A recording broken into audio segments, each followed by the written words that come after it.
My wish come true. All I want for Christmas is you, baby. I hate Christmas music.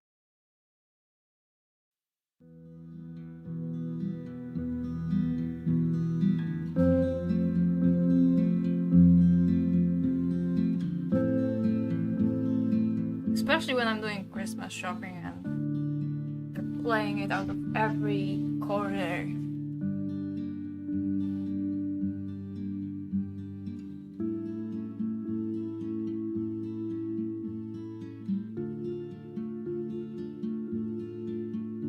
The only good Christmas song is Last Christmas. Hello, Zork.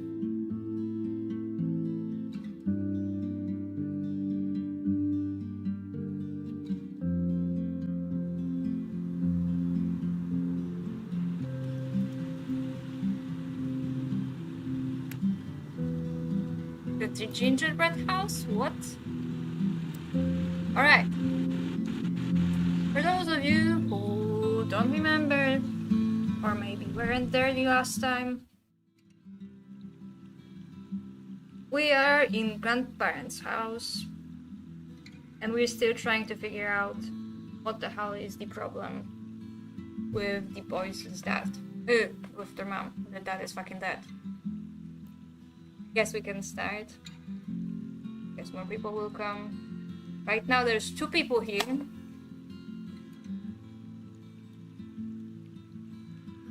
So maybe as a warm-up, what are you guys doing for Christmas? No, Last Christmas. I'm talking about Christmas music, which I hate, and Last Christmas is the only Christmas song that I actually like.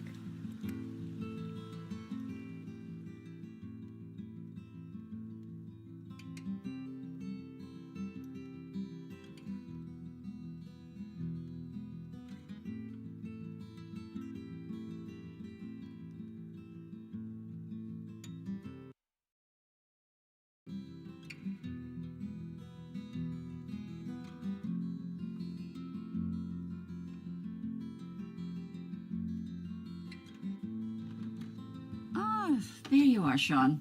Got the key? Hey, I have to go out and run some errands. Can you do me a big favor? Do you know how to work a washing machine? Since I was about 8. Of course. Can you throw in yours and your brother's clothes after the next load? They're in the bathroom basket. Totally, yeah. No problem. Thanks so much. Feel free to keep on tidying your stuff, too. Oh, that sucks. It's good for the health to keep the house clean. Definitely. Daniel can help. And remember, for your own safety, no phone and no internet. I know, boring rules. Don't worry, Claire. Hey, Daniel! There's work for you. No. I'm busy. Busy my ass. Come over here. You gotta find me first. Jeez. I'm spending Christmas with my family, my parents, and my grandma. I'm glad I picked these up. Gives me something to work on when they're all watching TV. No, I looked at all of this, right? So I just have to find Daniel.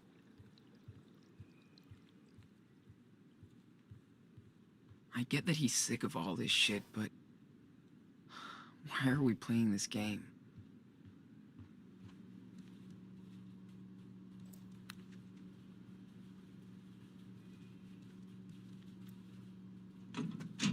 Huh?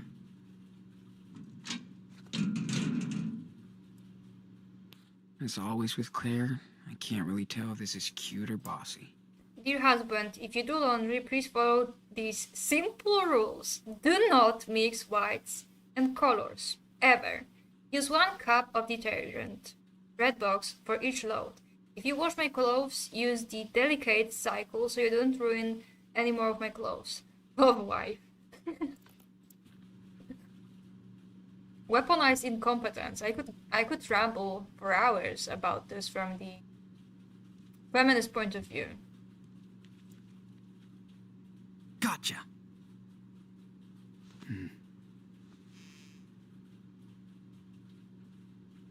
Damn, everyone is busy today, it seems, because there's only 3 people.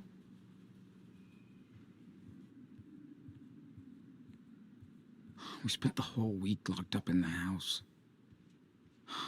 Will things ever go back to normal? If you guys were him, where would you hide?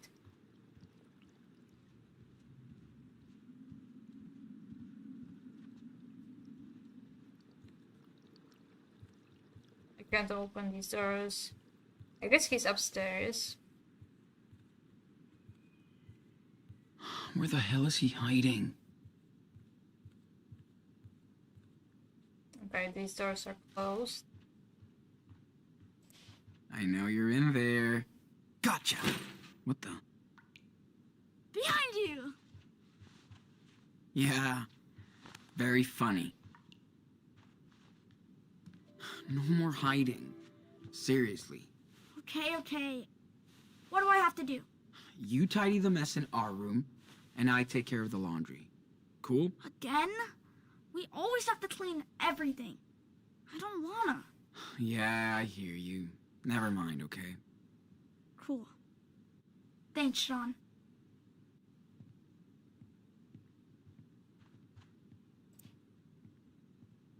All right, let's get it over with. Okay, washing machine was down.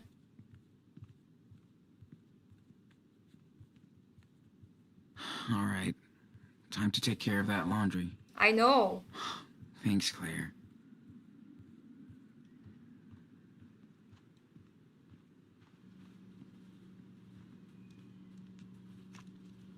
Wash. Okay. How many programs does this thing have? Okay, it will do. Alright, what now?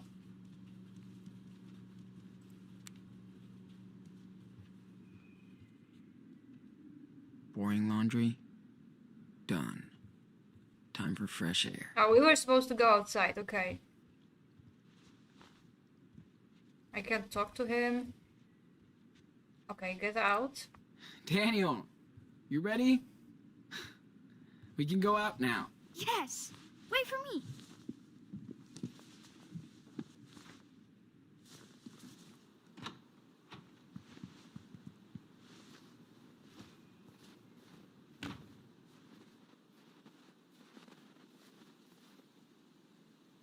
Oh, man, finally! Feels so good to be outside. Reminds me of the cabin. Right? Ow! Ow! Come on. Shh. What did Claire say? Who cares what the old bat said? What? What are you saying? Have some respect for your grandma. We stopped our training session since we got here, so... It sucks. Right, nothing to look at here.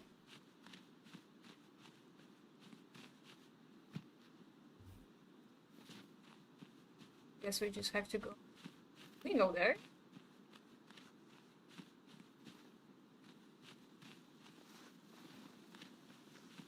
Check it out! Cool. Oh, treehouse. So that's the treehouse Stephen helped out with. Pretty awesome.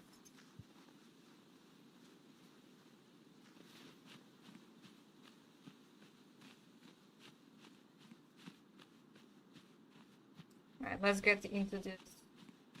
Okay. Open. Get ready for storage wars. What's wrong? Frozen shut. Of course. Sean, look!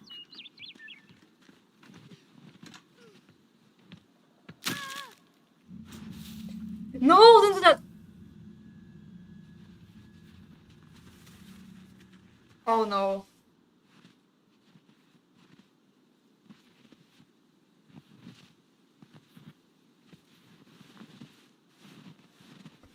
talk to him. You're supposed to be.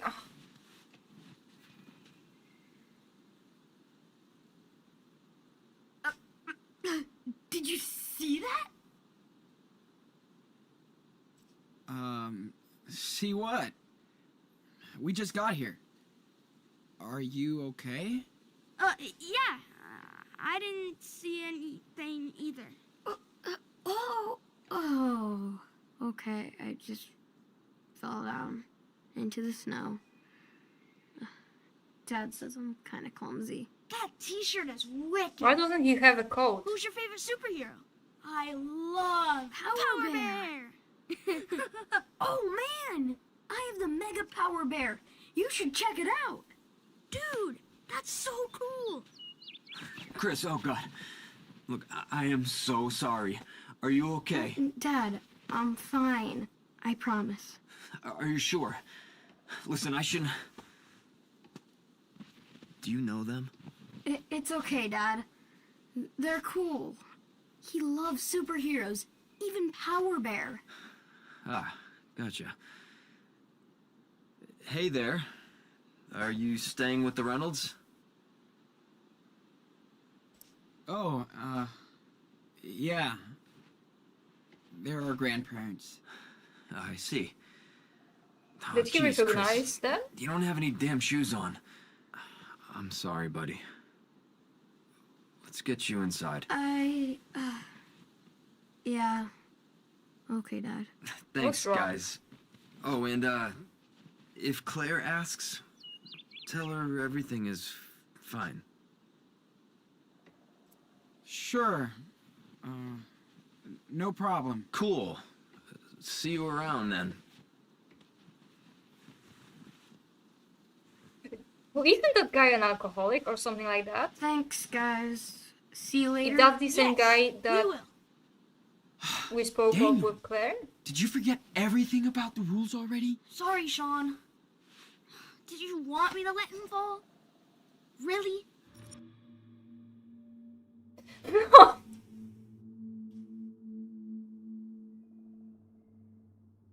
Alright.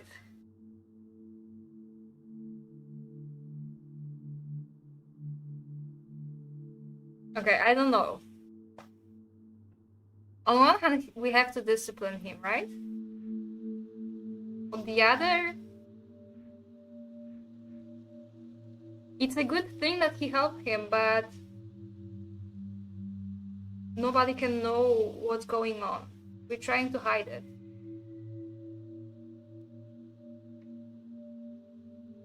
There's something suspicious about those father and son. I mean, the son seems alright, but I technically told him that he can use the power as a last resort, and maybe if that kid like genuinely fell and hurt himself. This was something he did. You know what, concede. No, you did the right thing. But listen, we can't let anybody know. We have to keep a low profile out here. He's like my age. I bet you would have done the same exact thing. Don't be Aww. mad. I'm not mad, dude. It's over. Daniel, remember that we're hiding out. So no training and no showing off your power. From now on, you stick with me all the time, okay?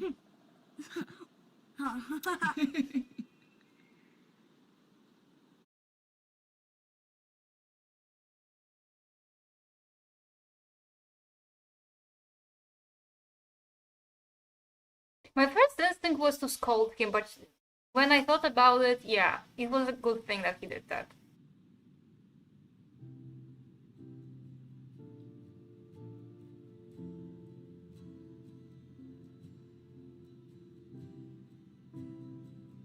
Okay, this is the next morning. And there's like no cutscene in the shed? We're not searching for anything in the shed? What? I'm Fuck. at the neighbor's. That No. kid never listens. Did Claire let him do that?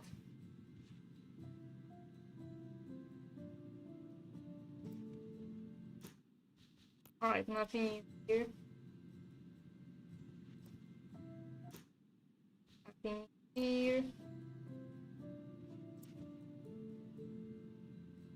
Daniel didn't give a shit about what I told him yesterday. I wonder that if I scolded him, he would be here.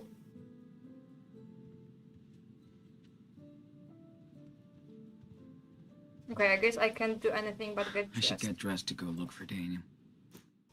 Not that. Get dressed.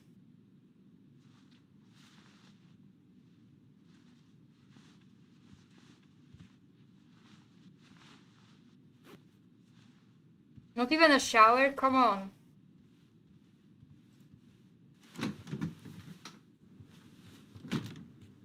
Claire? Steven? Anybody home? I want to get inside. Let me get inside. Looks like I'm home alone.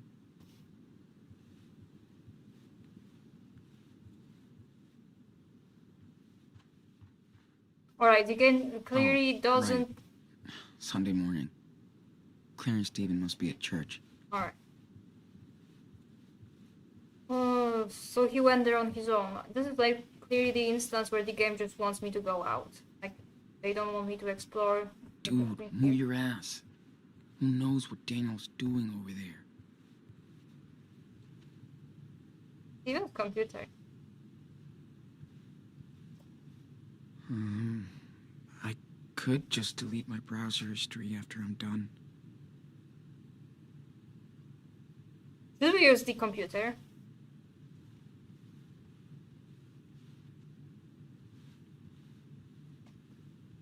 Ah, fuck it. Jeez. Steven went search crazy on us. Seattle blast and Look at shooting. this. An unresolved mystery. Officer Tanaka holds press conference on Seattle incident. SPD still considers every lead, including terror attack and gunfight. More questions than answers in Seattle incident as friends and neighbors mourn loss of local mechanic. Well, at least he's mourned, right? These articles are almost a month old. Where are the Diaz brothers? I Maybe blacked they out. stopped looking for us? Says main witness of the Seattle blast after leaving hospital. Oh, so Brett is alive. I think that's him, like the dude that confronted Sean and Daniel. Seattle protests. SPD to hold awareness workshop on racial bias. Good. What the hell is this? Had no idea Steven could fall for this bullshit conspiracy theories. Hey, is anybody following the Seattle shooting incident? There's a lot of weird things going on that nobody can explain. 1. How did the police officer really die? 2. Where did that mysterious explosion come from? 3. How did the fugitive brothers get around? 4. Why are the police being so secretive with details? Discuss if you have any inside scoop, please post here. Edu68, I've been all over this. Go to fake explosion URL for the full story of this cover-up. The new power plant they want to build in the city is definitely part of this. Looks like they just framed the poor kids too. GH Pimp. I saw that surveillance footage and there is no way that was a natural explosion. Psst. What is going on in Seattle? Maybe prepping for a false flag operation. Geo101. I read that the motel owner saw the kids and that he said the kids blew up his toilet. American Eye. Did you see the news report about the brothers at the gas station? Sounds sketchy. Not good, not good. Madman. Not everything is a conspiracy, you US wonkers. Hipster baby doll. My friend's parents work for the Origin PD and they say there's a big secret manhunt for the two brothers. I heard they may have been used for experiments, but now they're on the run because the experiments worked and made them dangerous. I know there are experiments going on everywhere because I came from an experiment.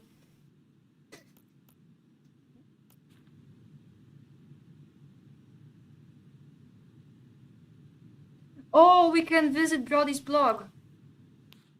Well, Brody, if we ever make it home, wherever that is.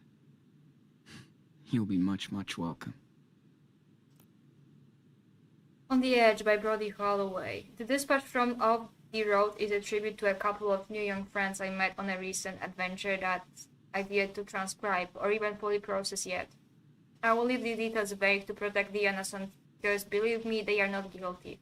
But let me digress. The best part about being a professional traveler, meaning I sometimes make gas money off these dispatches, is the people you meet on the proverbial road. Of course, the worst part about being a professional traveler is the people you meet on the actual road. I've been too lucky for a variety of reasons, though I've had moments of pants-shitting fear from the highway patrol following me at night to that weird motherfucker I picked up in Iowa who wouldn't leave the car. Read that awful account here. Ultimately, I approach strangers as potential friends, if not allies. I'm that naive and stupid that the universe... Hello, Sarias. I'm that naive and stupid that the universe feels sorry for me and lets me skate by as I help people on instinct rather than objectivity. First thought, best thought. I still have my ex-brother, his choice, telling me years ago that he read all this Kerouac crap about life on the road, but you can't even change a tire, asshole.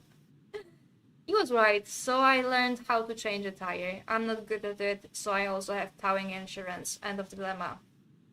Oh yeah, there was a choice. However, I can't always give my own version of roadside assistance, including to my young compañeros who needed it most. I wish I could have done more for them, maybe even joined their quest, because it's a more important journey than mine. Instead of just pushing a rock up a hill, I could have helped them move mountains out of the way. If we were hanging out again, I would ask them to forgive me for not coming along to offer whatever help I could. Then again, I'm kind of a clumsy dork, and I could have fucked shit up by trying to play savior. The paralysis of analysis. My suspicion is that they really didn't need me in the end, just each other. Oh, there's more. So I will continue to weave this highway and roadside tapestry, always paying it forward. Call it guilt if you want. I'm still that geeky, sincere kid who looked up to anybody who wanted to change the world for good, who wanted to move mountains for others. I always wanted to be a car-bound Louis Lane, a roaming reporter getting in the face of this corrupt matrix. Sure, my adult cynic knows the system is rigged, that we're screwed, and that justice is often just a joke. But when I saw the faces of my wandering friends who went through hell and are still there for all I know, smiling with childlike gratitude at my most trivial of gifts, I felt ashamed, saddened. There are times when I encounter a little soul lost and they flash that wide-eyed, grateful, frightened stare, and you feel your heart break into a million pieces. Now I think of all these children out there, alone in the night, on the precipice, the razor's edge of America and beyond, wanting only the most basic of life's needs like food and parents. It makes me cry and sick at once.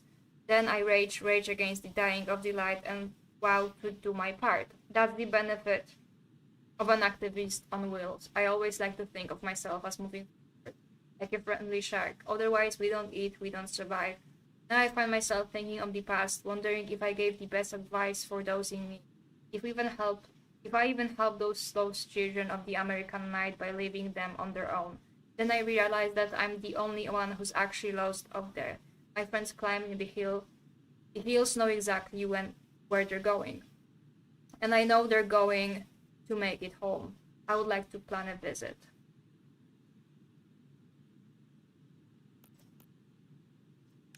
Well, this article is much less creepy than it seemed back then. Nude Age. The sky is almost a perfect blue, cliche as I pull my weary gas beat off the winding Highway 5 into the tiny main vein of Rockville Springs, Wyoming, and at its community height, up 472. This is a stark, barren land before time, like any other sleepy town born from the local mine shafts that fed the community, along with the robber barons who owned it all. The citizens suffered their fair share of tragedy, over the decades, but managed to retain a healthy main street with a few thriving shops and services. I kinda don't wanna read that. I only wanted to see his update if he's... Can we text him, tell him we're alright? Maybe that's a bad idea. My week was okay. I hope yours was good as well.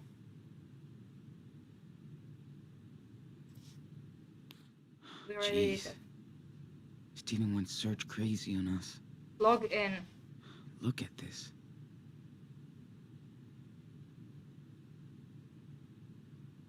By the way, we chose to...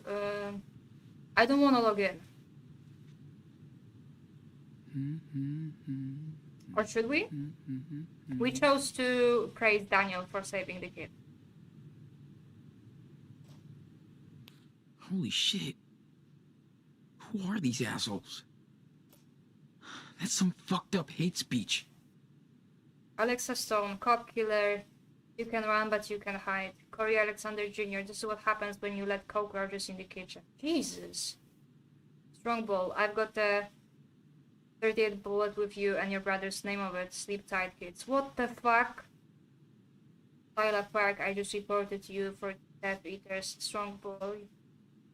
Go back to China, doggy. Jesus Christ. What's wrong with these people? Clementine Kolchak. Hi, Mr. Diaz. I'm a reporter for the Seattle Underground, and if you would be interested in and off the record into your side of this story, please message me at your convenience.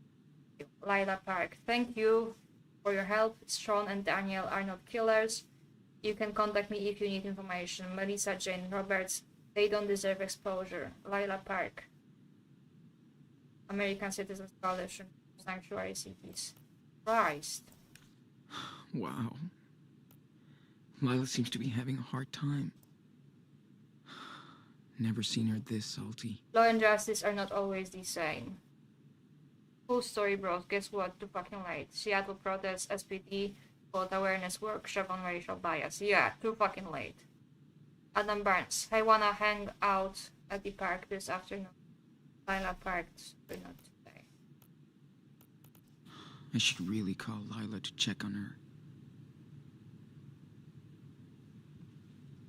You don't have a phone. You threw it away. Well, I guess they won't be back for at least 2 hours. Morning, sleepyheads. We let you sleep in today while we're at church. Back by noon for lunch. See you in a bit. Love, Grandma and Grandpa. P.S. The Christmas tree is perfect. Good job, kids. P.S.S. Thank you for tidying up a bit. Okay. Guess there's nothing else I can do here. Daniel already blew our fucking cover by going to that Steven and kid's Claire house. are gonna freak if they realize he went to the Ericksons. Erickson's, okay.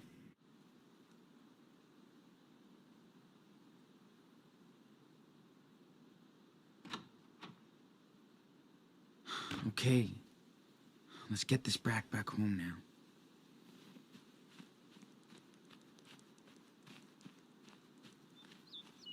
No, he didn't. I got mad at him because he didn't take a shower today either. I hope he took a shower last evening, but we don't know. Why does Daniel never listen? Maybe I'm too soft with him. I try to be stern with him whenever I have the option. No, I think he would have went to that house no matter what happened. Right. Can I go there? No, I gotta get Daniel home before he does something stupid. Alright, so the only choice is to go to that house.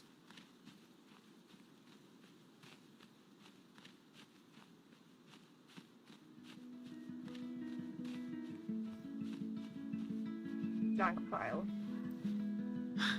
And I thought Daniel was the crafty one.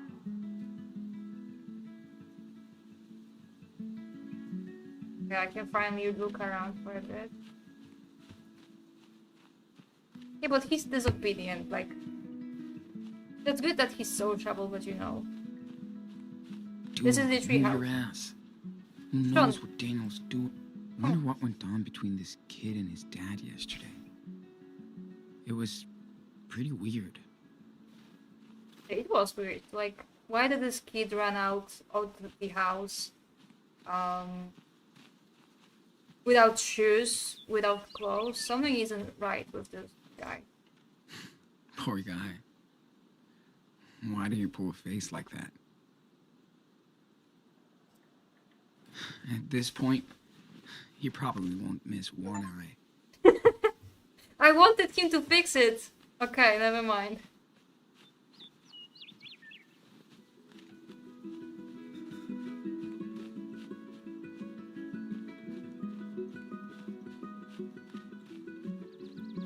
Cool music.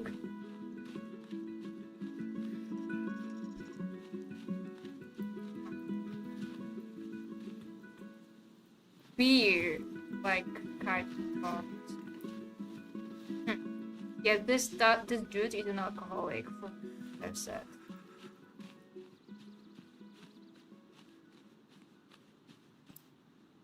What the fuck? I'm gonna kill him.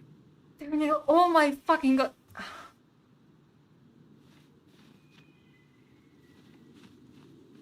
Second time you... When was the first time? When was the first time? Steven and Claire are gonna freak if they realize he went to the Ericksons.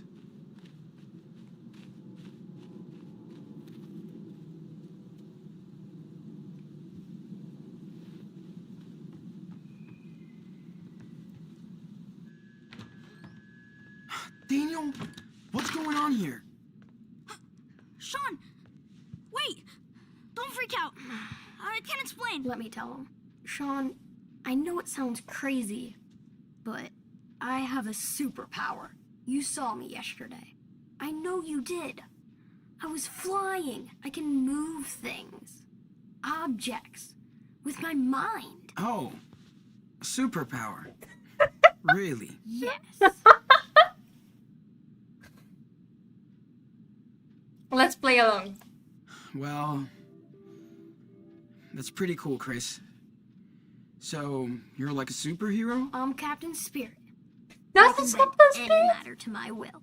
But that's my secret identity, so you can't tell anybody. Oh, I can keep it. Because I've heard that Captain Spirit, whatever, I was supposed to download it, but then I couldn't and I just gave up. That's him? Secret. Captain Spirit. Now you're an official member of the Spirit Squad. If you betray us, I'll disintegrate you. Nah, just kidding. Oh yeah, we need a... team signal. Totally. I'm gonna be Super Wolf. What's your super name, Sean?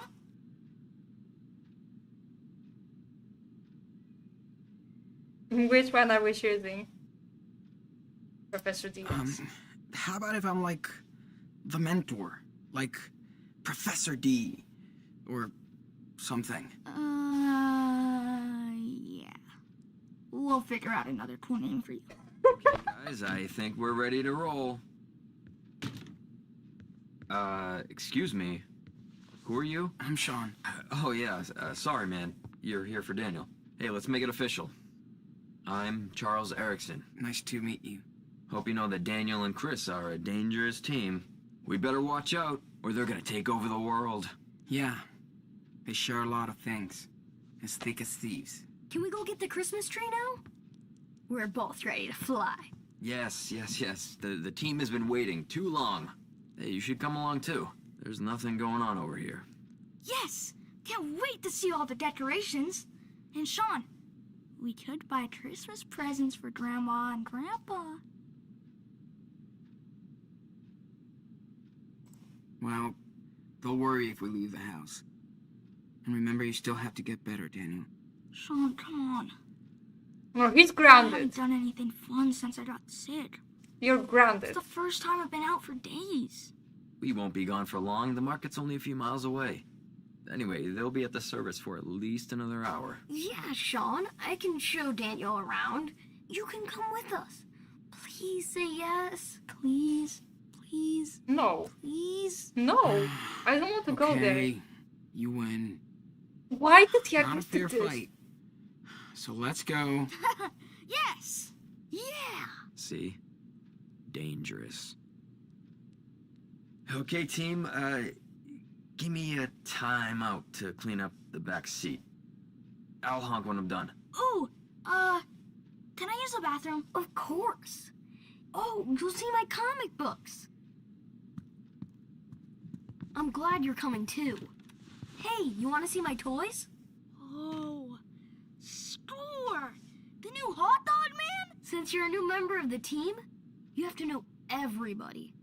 These are Captain Spirit's friends and his enemies. Dude, that's pretty cool. Can you guess who are the good guys and the villains? Let's see. Alright.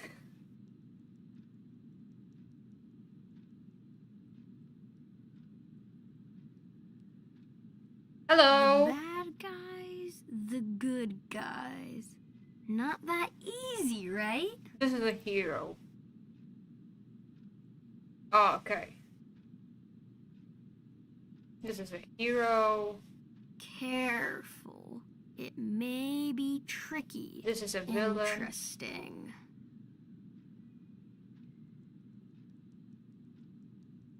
This is a villain. This is a villain. Look closely. Oh, I can change that. Wait. This is a villain, a villain.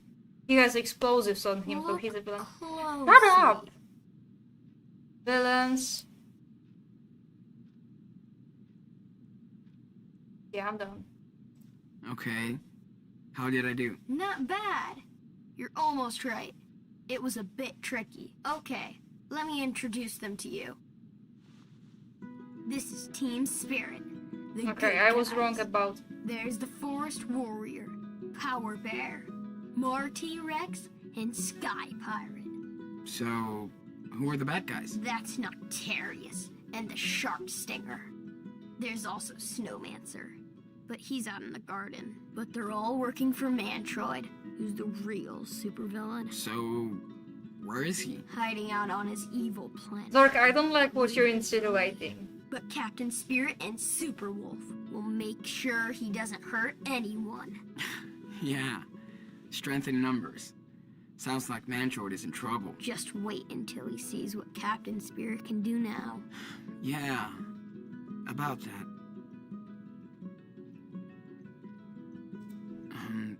Does your dad know about any of this?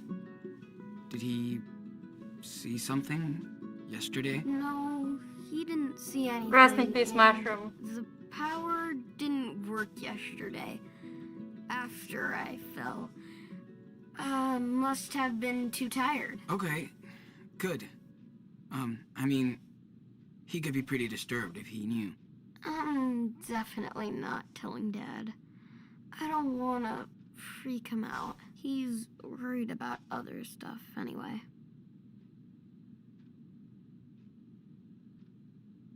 I'm curious what's going on with them.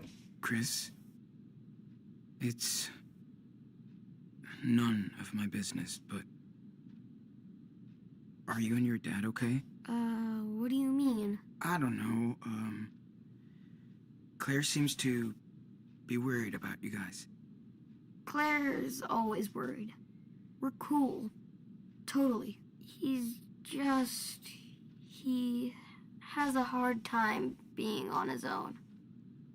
That's all. Chris, I know life can get pretty tough. Trust me. But you'll be okay. You're an awesome kid. Thanks, Sean. But I don't feel scared anymore. I have the power. And I have Daniel. Sorry, the water eater is so broken. His dad is beating There's the him. signal. Come on, Daniel. Hey! Pro tip. Don't go in there. Okay, squad. Let's roll. Why did he agree to go to that market? No.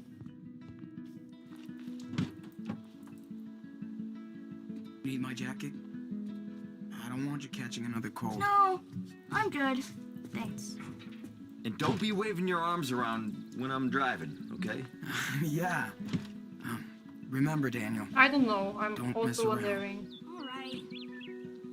Jeez.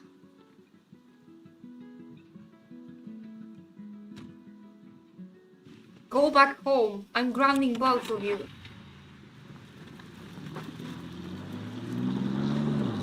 They're in so much trouble now. I hope Claire yells at them. I hope she gives them a timeout.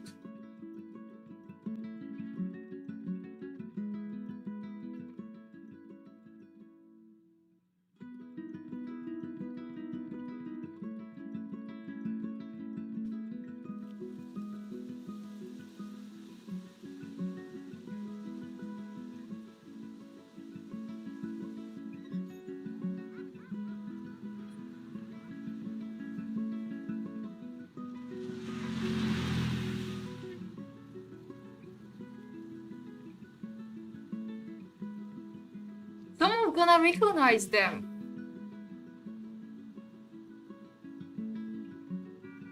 They're in so much trouble.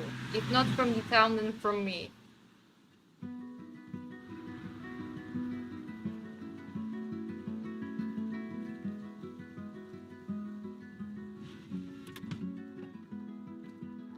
Alright, they just went to buy the tree, okay. Okay, buddy. You ready? Yeah. Hey, You guys go ahead and we'll come back to meet you, okay? Brothers meeting. Sure. But- Don't get lost. Dude, what the fuck are you doing? I can't believe it. How many times do we have to keep going over the rules? don't show the power. I know. But Chris thinks he can do all this cool stuff. I wish he could. He reminds me of Noah. I just miss having friends, Sean. Hmm.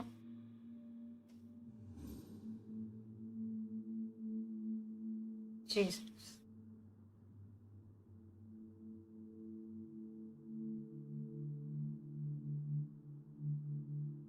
Two choices in the span of 20 minutes is too much for me. I'm already overwhelmed.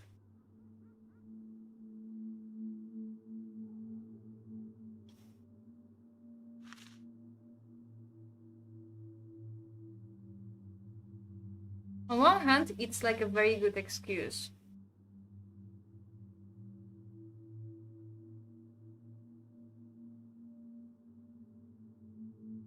But we're too soft on him.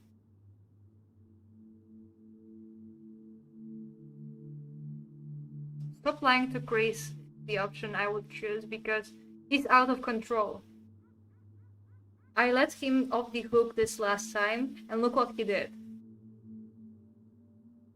What would you guys choose?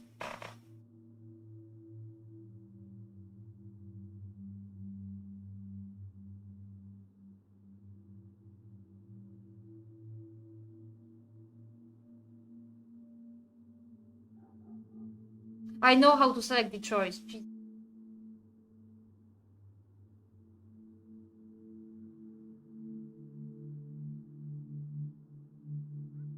No, but like, if he just stops using the powers around Chris, then... But yeah, if I say stop lying to Chris, he might just go and tell him, oh, I'm actually the one who has the power.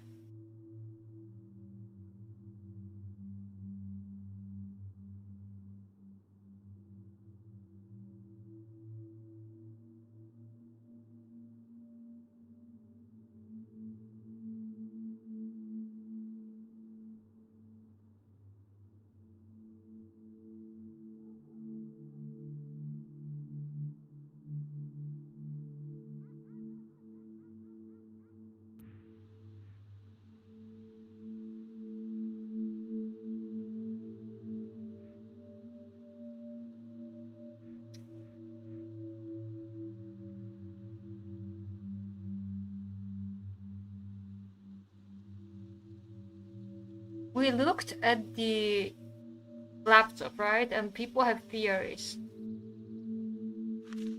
Yeah, if I keep lying to him, he may get himself in a trouble. Stop lying to Chris. That's my choice. Stop lying to Chris. I know, man. But you can't lie to friends about something like this. He could get in trouble thinking he can make shit fly. Yeah, good point. Or he could get hurt. So you want me to tell him the truth? Well, I don't want you to lie anymore. You don't have to tell him everything, but don't let him think he has magic powers, okay? You swear? Okay. I swear. Deal. I'm counting on you, Anano. Can I go see Chris now? Yeah, let's go. But don't forget what I said.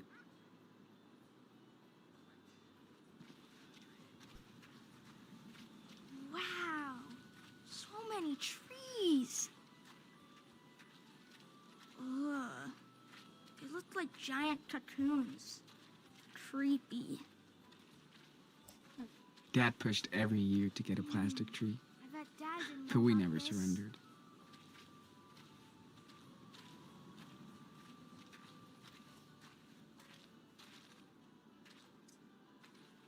You can look at something here. I want to look. Sorry, man. I prefer my pine trees alive. You coming, Sean? Don't worry. I'll be around. Tree wrapper. Behold, the giant condom machine. You already know. That's why I chose Saturdays for these streams. Come on, no time to lose. Okay, just pick the one you like and come get me. Find Daniel a Christmas present. Okay. Deal? Deal. Jeez. Daniel Snowman wasn't that creepy after all. Trees are just waiting to eat us. We'll have to tan. I hope this kid doesn't fucking die. All right, sweet. Find the blocks. Looks like someone went nuts over these blocks. Too thin. You're right. We need a strong tree to protect our base from evil elves. This episode is so buggy.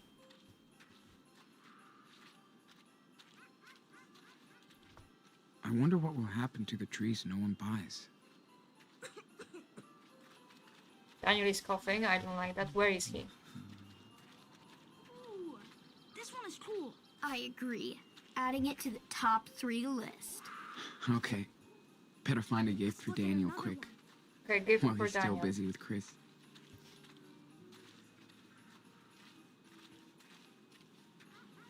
Why did you go there? Giant. Better be careful. Snow spiders must be lurking around. I will have to think about that, okay? Don't worry. Captain Spirit will crush them with his mind. This dude is just dissociating. I'm gonna take a short bathroom break. Yes, okay.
Alright, I'm back.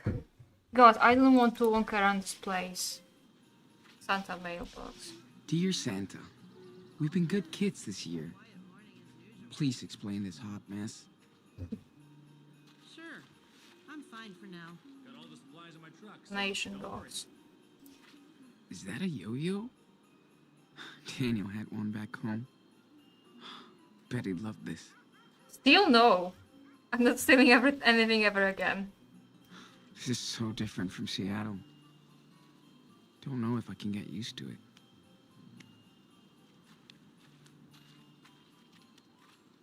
Christmas rats. Claire and Steven definitely have a kink for Christmas. What? Bet they like these. Can I buy this? No. Christmas cards. Hi, everybody. We're taking a year off to run away from cops. Daniel has got telekinesis now. Hope you're doing well. I have $9 to my name.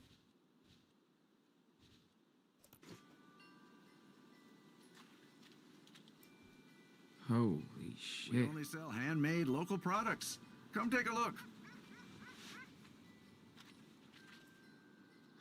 Funny how all small towns always sell the same handcrafted crap. No, I'm not speaking to the vendor.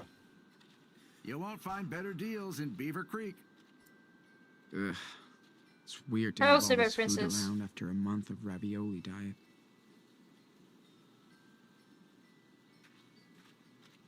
Table. Sit and draw. Yes. I'm good.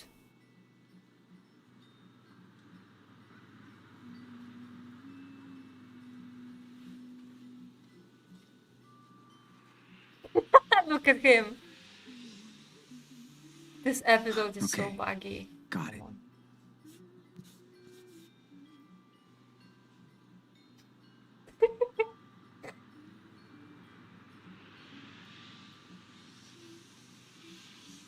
I've looked enough. Time to draw. now. He I'm back. This place is nice.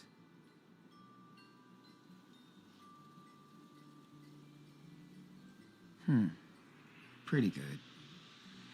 But I can add more details if I want. Cool. I think I'm ready to draw this. Okay.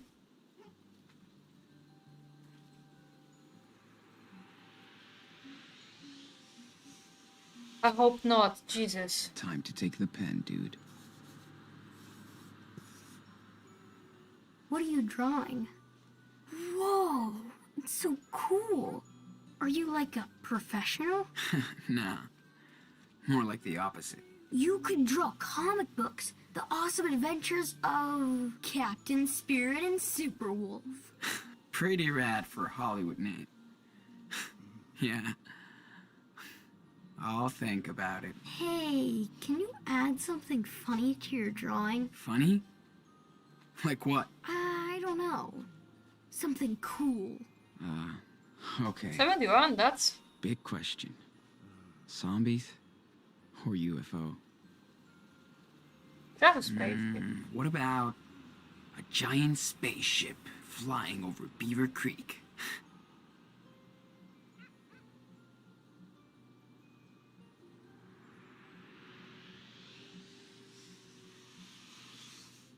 Okay, got it. I hope I can draw like you one day. I'm sure you will, man.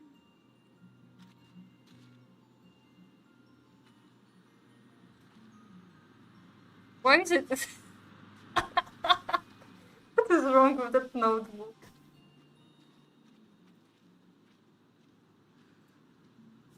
Too bad we can't come and see. Maybe we'll get some leftover pies and eggnog, at least. Damn. Whoa. The guy who painted that, he must have been seriously high. Okay, so I need to buy something for Daniel. Sitting bear, snowman, or wooden beaver.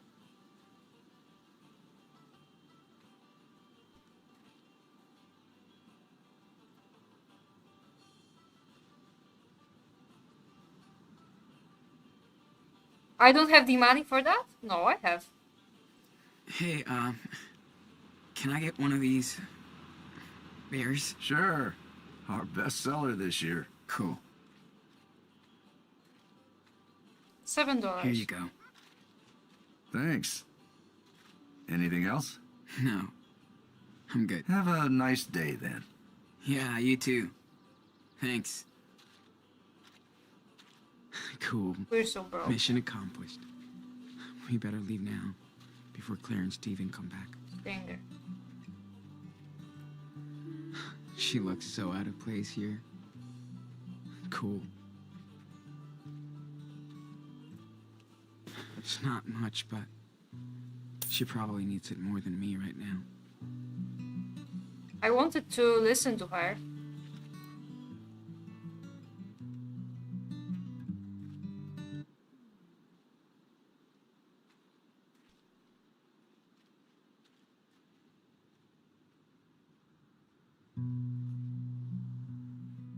It's me, you've come to take my duality.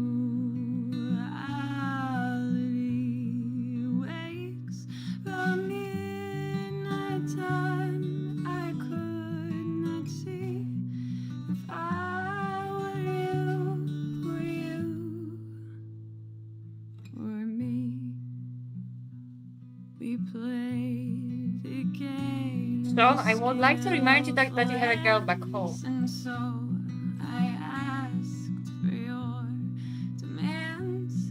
Give me your love, give me your gun, and chase this back. I have $1. Great. Found what you were looking for, city boy? Yeah, City boy, she recognized him. something for my little brother. You bought your brother something out here. Damn. Poor kid. Sorry. I'm just a grumpy old gal. Me and my friends have been crashing here for the week. Nobody gives a shit about us. Yeah, I can tell you're not from around here. Now we are. Kinda. That sounds complicated. Trauma? Yeah. Lots. Yeah, I hear that. Way too much. What about you and your friends? Road trip? Not really. We kind of hop from place to place, hunting for little jobs. And California Must be a accent, long right? ride. that's okay. We hop on trains. Gives us time to rest. Like Southern a bit. Man, that sounds wicked. You have no idea. It's free and so fucking fun. Well, unless you get caught or fall, but we've been lucky so far. That's the best. Nobody tells us what to do. No corporation owns us. And you get to see so many cool places. Oh, anarchists. Exactly. Next stop is Humboldt County, California. Stoner break. Not even close. We actually got work over there. Sean, what are you doing? We've hit the tree with Chris. It's all crooked like an old witch. Oh, hi. Who are you? Ooh, your hair looks so cool. Is it a wig? Well, what do you think? I don't know, but it's really cool. I'm Daniel. What's your name? Hi, Daniel. I'm Cassidy. I dig your superhero outfit. I'm on a secret mission with my friend. It's very dangerous. I can tell. I hope you get your mission accomplished. And what's your name? Oh, Sean. I thought I told you. Now you did. Sorry, you went through some shit with the guys. How much you make? You ready? White people with dreads. Hello, pups. Ooh, is that your doggy? Mushroom. Yeah, he's been through a lot. Like most of us. So we adopted him. And he stinks. Yeah, you stink and you like it, huh? He's not the only one. Have you checked your hair? I think it just twitched. You should keep your distance, dude. She looks really cool, I think. See? He knows I'm clean. You're the nasty one. Yeah, you always go for those suburban boys. Are you kidding? You want to talk about your scoreboard, hotshot? Well, sure, he's always gonna be with us. No worries. Come on, let's bail. It was nice meeting you, Sean and Daniel. Oh, Stay out of trouble, kids. Goodbye. Hope we see you on the rails someday. Yeah. See you around. Her doggy was so cute. I miss Mushroom. I miss her too. Hey, excuse me. Dogs have to be on a leash around here. Too many strays. Sorry, dude. We don't do leashes. Well, the city does. An unleashed dog is liable to a fine. So, You're gonna fine our dog? Well, that's not very nice. loitering is illegal too. And you don't live here, right? Right? Calm down, sweetie. We're allowed to visit the Christmas market. Our that dog's dude not is gonna stoned eat out of his you. mind. Look at him. You better watch your mouth. You punks are always causing trouble. This is a nice town, okay? Jeez. Someone needs to get laid. He's out of pills. That's it. I'm calling the cops. Oh, God. He's gonna call the cops on us, Finn. Chill out. We're leaving this shithole anyway. You guys don't even have a Santa, for Christ's sake. Merry Christmas. Fucking parasites. Jesus. Oh no. Why oh did no. they fight? Oh no, no, no. Don't look at I us. don't get why he yelled like that. We should kick his ass, Sean. Third decision? Drop it. Drop it, like... I was lenient with Daniel once already, and we don't want to bring attention to ourselves. I just want them to return home. I so badly want them to return home, because if they don't return home, something bad is gonna happen. What do you guys think? Prank him or drop it? And be realistic about it.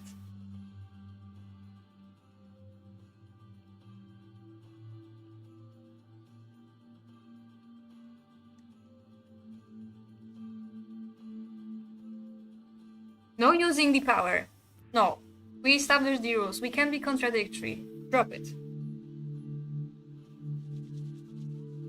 Because if we give him rules that he can break, and then, you know, we already had our lesson with the equipment, right?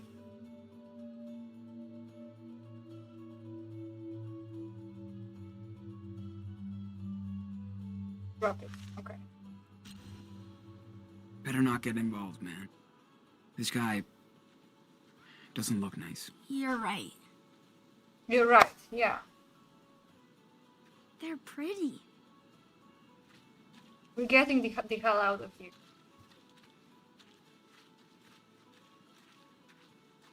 Claire? No, it's not Claire.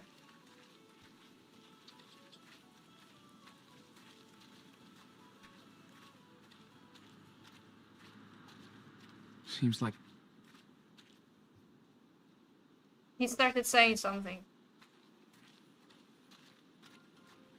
Yeah, if I told him that we do not use the power around, then we don't use the power. We cannot make contradictory choices, right?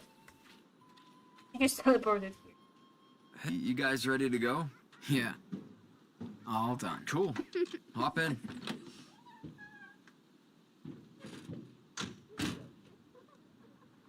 Are you having too much fun back there? Yeah. That's what I thought.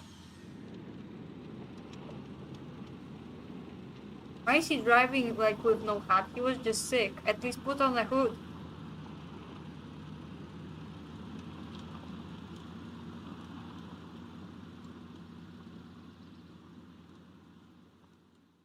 Christ, nobody recognized him.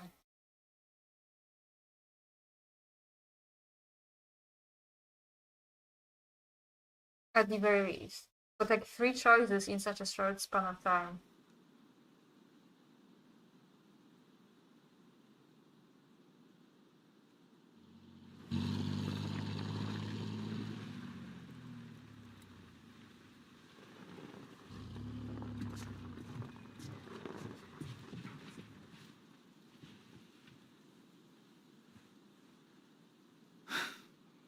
Looks like Daniel found a new brother.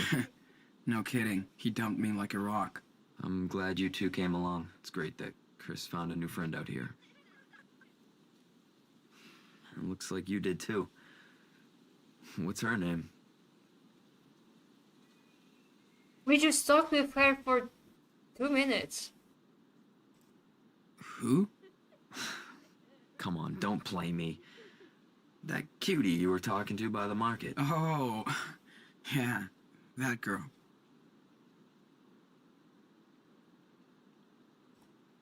She was cool. You're too quick! Ah! Anyway, Got ya! it's good for me to get out, too.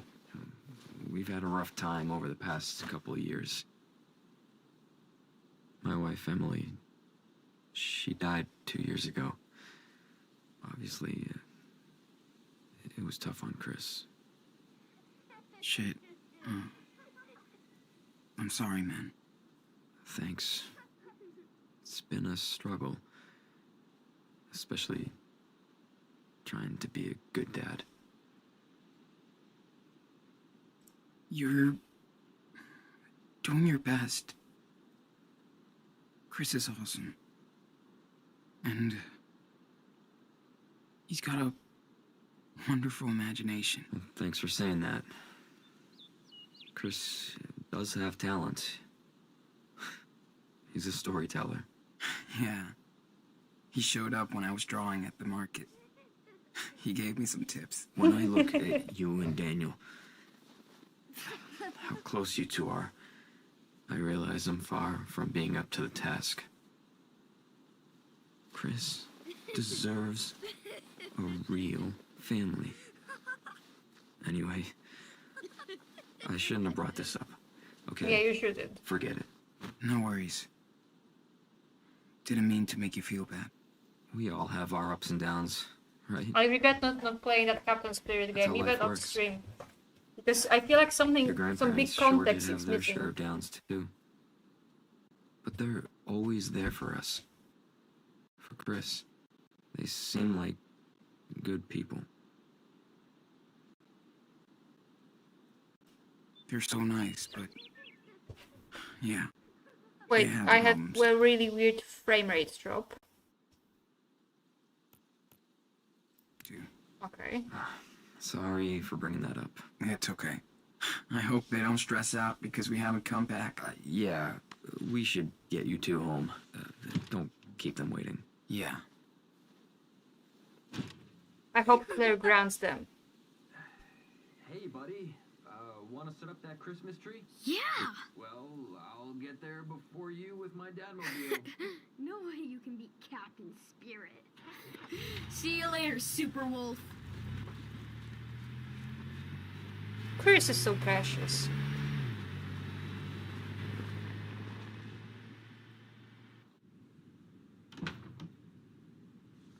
Hello? Hello? Okay, they haven't returned yet. That's good. Claire? Steven? Looks like Grandma and Grandpa haven't come back from church yet. Well, at least they won't yell at us for going out. That was so cool to spend time with Chris at the market. You deserve to So, be yelled at. Did you set things straight with him? Told him the truth? Yeah, I did. Did you She know didn't. Chris's mom was an artist? I didn't. How so? She drew comics. You should see her drawings. They're so cool. Just like yours. Thanks, dude. Hey. What? What is it? Sean? I want to go check on the room. Upstairs. I know it's Mom's. Please. Okay, I was going to end this stream here, but I'm really curious about that room. You won't give up. So on me, I want right? to see the room, and then It's we finish just- the game and I really want to know what's inside. start the What kind of discussion, stuff she okay? had. Chris has tons of things that belong to his mom. And I have nothing. Come on, Sean. But You the don't doors even are have to come locked. with me. If you don't want to. Fuck it. I'll come with you. So you don't make a mess and get us caught.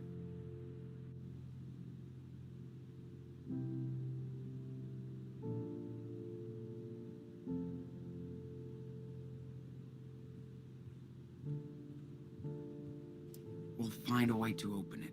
Or I could just blow this stupid door up with my power. That looks super easy. Yeah, I could do that with a hammer. But let's try and find the key instead, alright? Oh, it is. Searching for the key. I'm just gonna clean up real quick.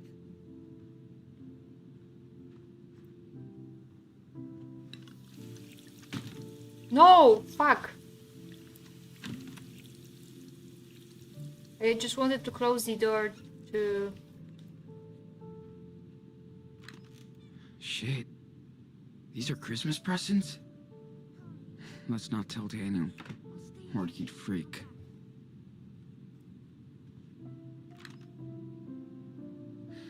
Clothes, old stuff.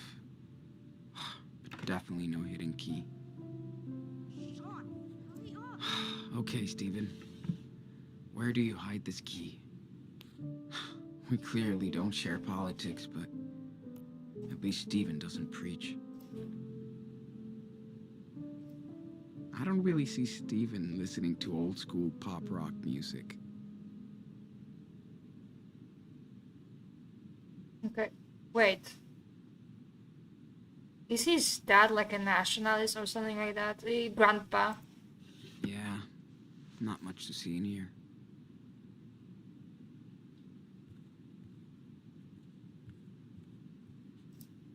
Sharp objects. Bit like Claire.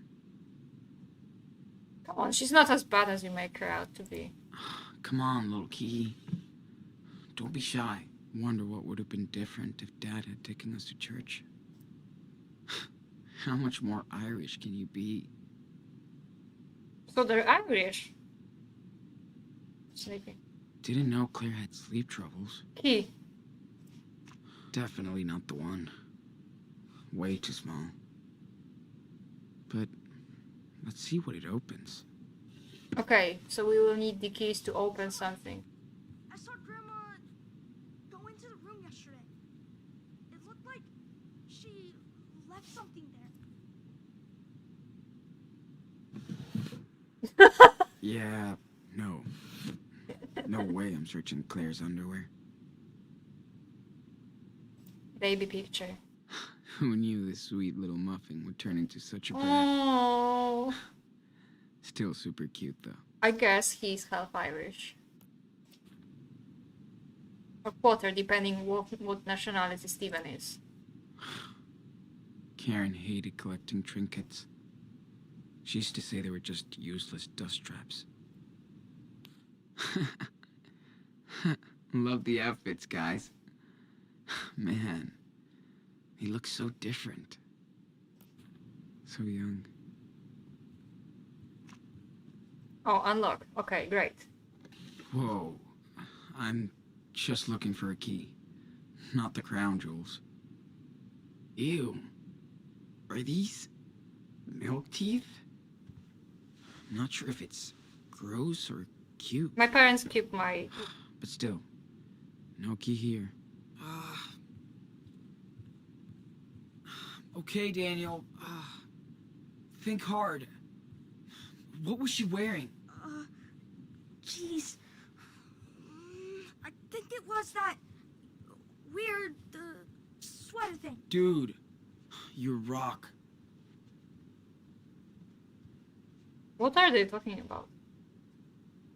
We can get inside this room. Daniel, you really think you could open this door Without doing too much damage? Yes. I know I can. So do you guys... Oh no. So do you guys think we can find a way to get into Karen's room? So there may be another way. Dirty laundry. But we searched the entirety of their room, right? Come on. Where is this cardigan? Cardigan. No way she wore it to church. Come on, little key. Don't be shy. Oh, we've already seen that.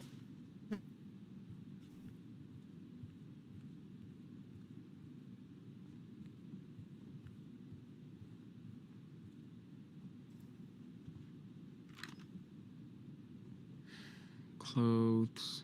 Oh, right. Stuff. I get it. He thinks it may be in the pocket of that Come sweater. on, Sean. If you can't find the key, I can still use my power. Gotta find a way to open that door. Okay, so we can go downstairs. Daniel's gonna keep ranting about it. I looked at everything. Wait. Yep. It's empty. Come on. Oh, I want to find that key. You can't open any of this.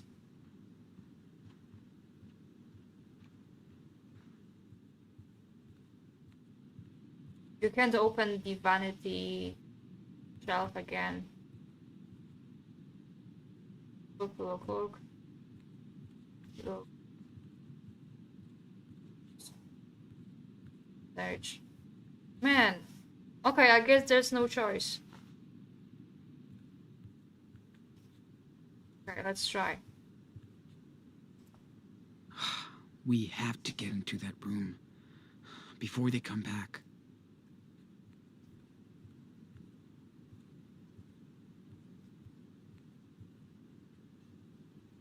I can't open them?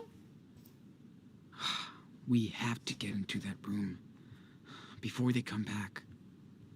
I can't talk to him.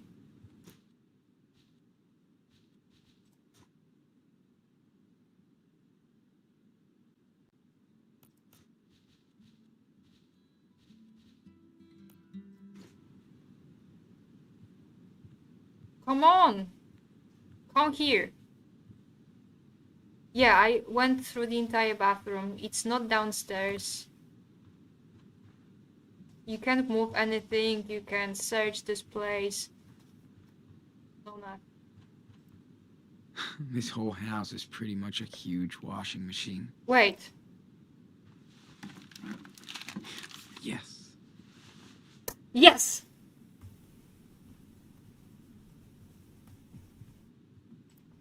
I found one key, so it better fit. Just try it.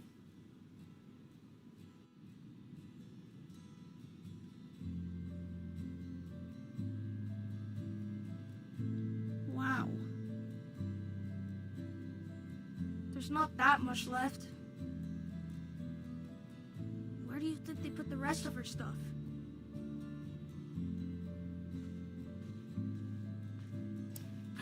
It's her teenage room. I'm sure she... It's like she almost never used those. It's her teenage room. I'm sure she sorted through her things before leaving for Seattle. I think I remember that one. Karen showed it to me once. Ulysses? Hey, Daniel, check this out. His name is Ulysses. Like the hero? I guess. So cool.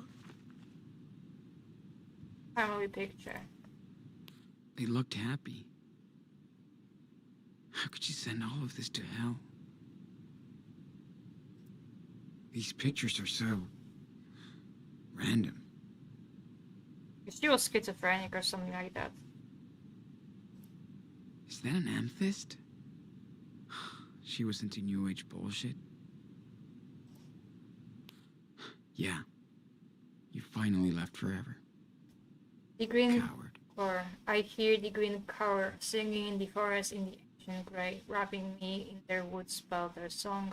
The roots like fuses that explode in reverse. When I hide in my heart, hearing that sound, that makes me feel older than the forest, older than you, younger than the crying river at my feet. If I slid into the soul, would the voices muffle like my face in the pillow so nobody knows I'm there? I could sneak it through the wormholes, but that would only lead down. So over the treetops, over to the river, I feel myself living. It was suicidal. When was this written? It was suicidal. Like, it's not living in physically living. She wanted to kill herself. Like, I can tell, I know the telltale signs from a mile away, unfortunately. Better. Man, that pen pal sure loved listening to her own voice. Dear Karen, thank you so much for your letter. I thought you might have forgot your pen pal. I'm so boring. It's so boring out here, and your letters are the best thing ever. You were saying you get very lonely too, sometimes out there in Beaver Creek, so I'm glad we found each other. It is funny, not that I have the big family, but I'm so jealous of you for being an only child. You get the whole house to yourself like a queen. I told you before how my stupid brother Keaton is such an immature boy, even though he's the oldest of all my siblings. He thinks he's so cool now just because he has a driver's license. Whatever, just wait till we can drive, then we can finally visit each other. I hear my dad yelling about something, so I gotta bail before he gets to me. Please write back soon, and I'll write as soon as you do. Your only favorite pen pal, Emma, I miss you.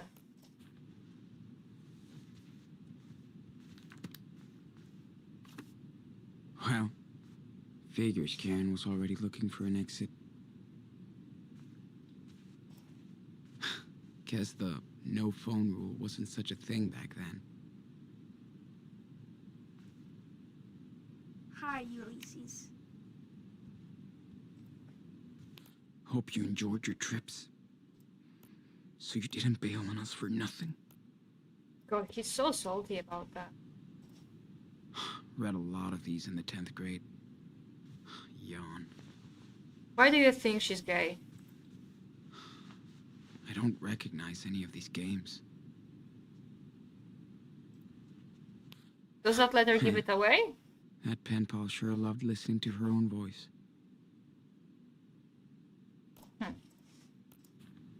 Do you think she was like forced to marry Esteban, or did so as her You were a beard? friend of my mommy's? I miss my music. I hope she took good care of you. This playlist is boring as hell.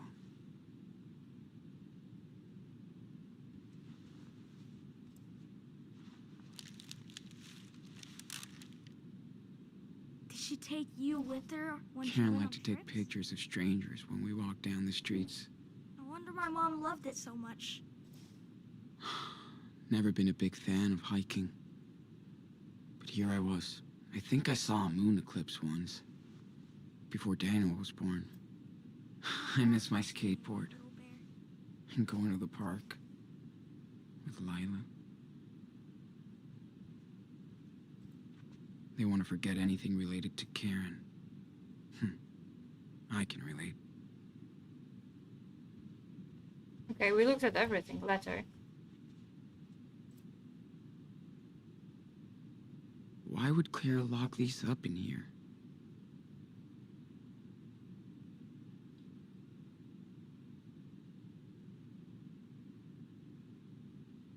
Is that from Mom? Huh? Let me see. Daniel! Come on.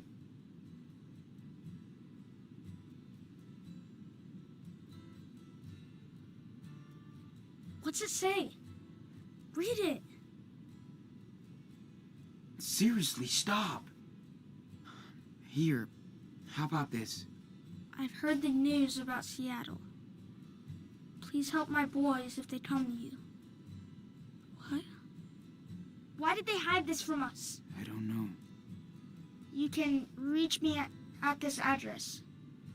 It's a P.O. box I use sometimes.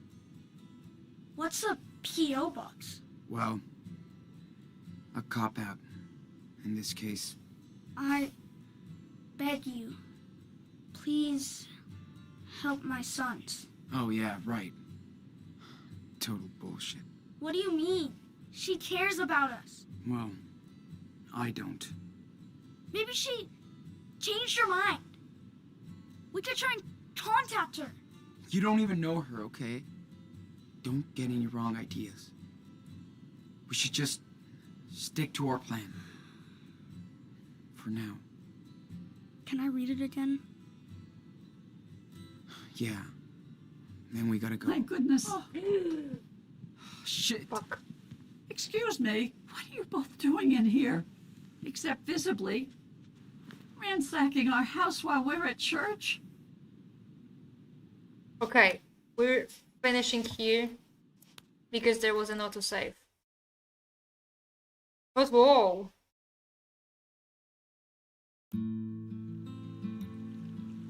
Shit. Are they gonna kick them out now?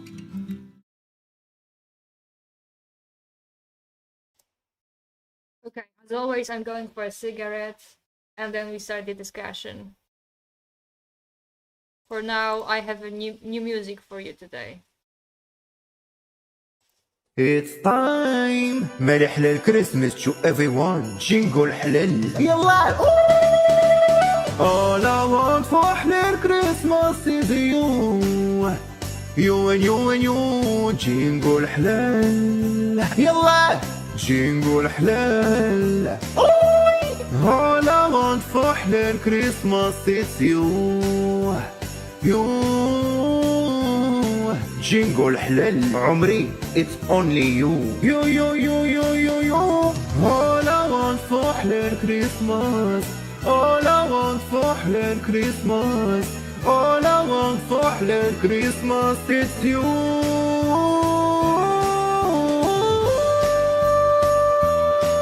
حبيبة it's you only you It's you It's you ايوا مالي حلال كريسمس to everyone جنقول حلال It's time مالي حلال كريسمس to everyone جنقول حلال يلا All I want for حلال Christmas is you You and you and you جنقول حلال يلا جنقول حلال All I want for حلال Christmas is you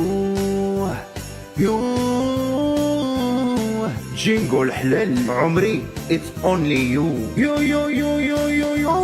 All I want for حلال Christmas All I want for حلال Christmas All I want for حلال Christmas it's you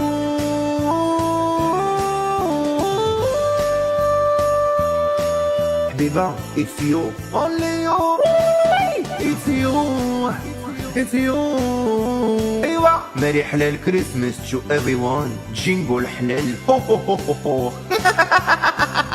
It's time مالي حلال كريسمس to everyone جنقول حلال يلا All I want for حلال Christmas is you You and you and you جنقول حلال يلا جنقول حلال All I want for حلال Christmas is you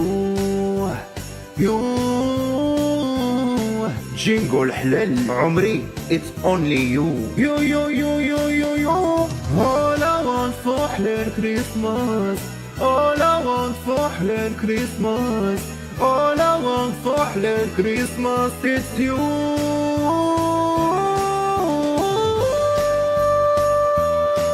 حبيبة it's you only you It's you It's you ايوا مالي حلال كريسمس to everyone جنقول حلال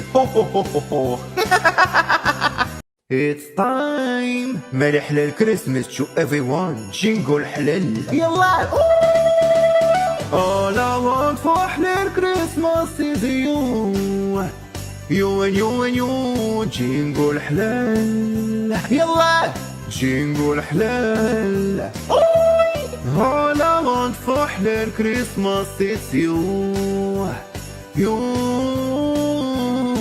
جينجو الحلال عمري it's only you يو يو يو يو يو يو All I want for حلال كريسماس All I want for حلال كريسماس All I want for حلال كريسماس it's you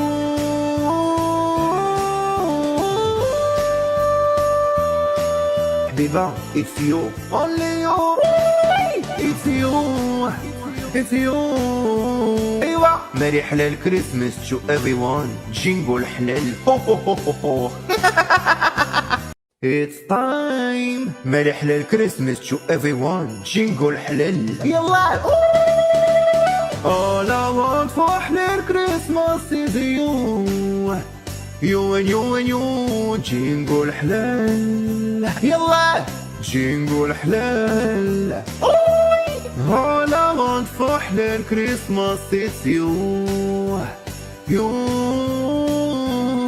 جينجو الحلال عمري it's only you يو يو يو يو يو يو All I want for حلال كريسماس All I want for حلال كريسماس All I want for حلال كريسماس it's you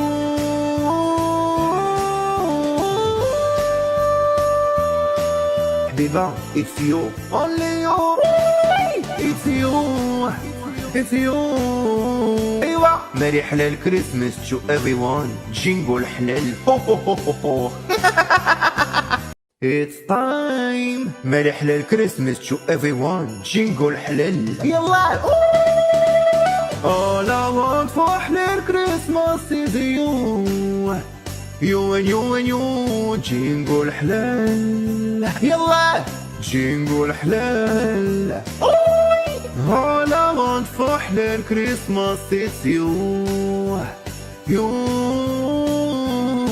جينجو الحلال عمري it's only you يو يو يو يو يو يو All I want for حلال كريسماس All I want for حلال كريسماس All I want for حلال كريسماس it's you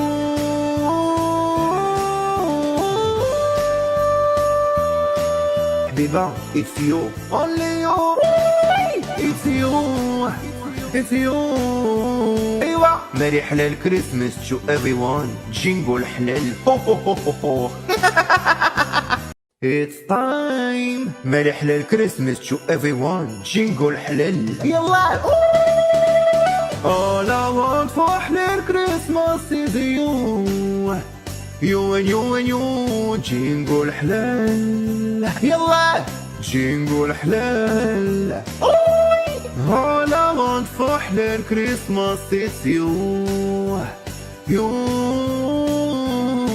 جينجو الحلال عمري it's only you يو يو يو يو يو يو All I want for حلال كريسماس All I want for حلال كريسماس All I want for حلال كريسماس it's you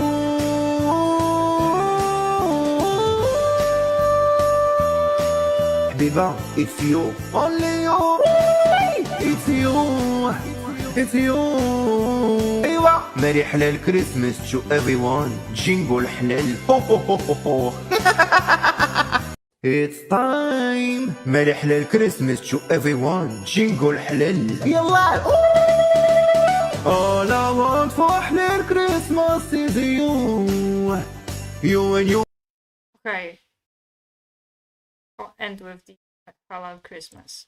Back to our regularly scheduled meme college.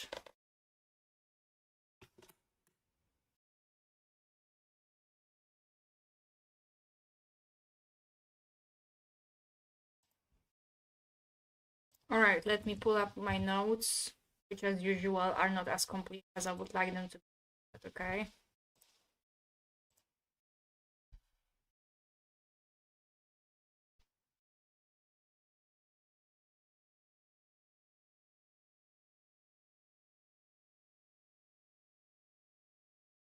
Speaking ill of Daenerys is treason.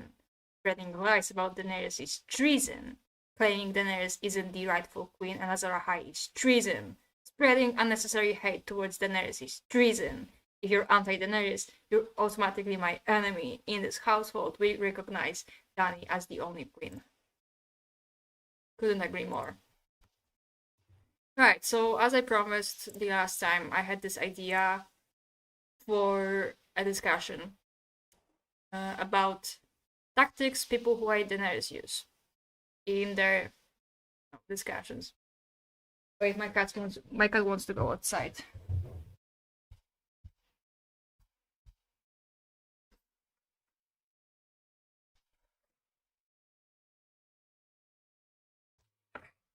So I once made a video where I was going through these arguments like individually. But I realized that the better way to go about it is not to debunk the arguments one by one, but rather get the general ways in which the tactics they use, because then it's easier to combat and apply to every argument you see. So, yeah.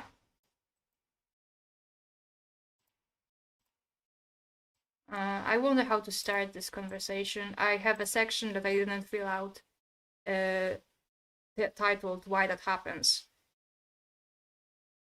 And I guess I can run off the top of my head why that happens. Why Daenerys is so hated. So obviously, like, misogyny, obvious thing here. But I feel like just saying that it's just misogyny kinda doesn't get into the root of the problem. And I've made several videos, I think, about this particular issue. Why Daenerys specifically is so hated for the place she has in the narrative, because fundamentally it's about her place in the narrative. Because Daenerys is a subversion, a gendered subversion.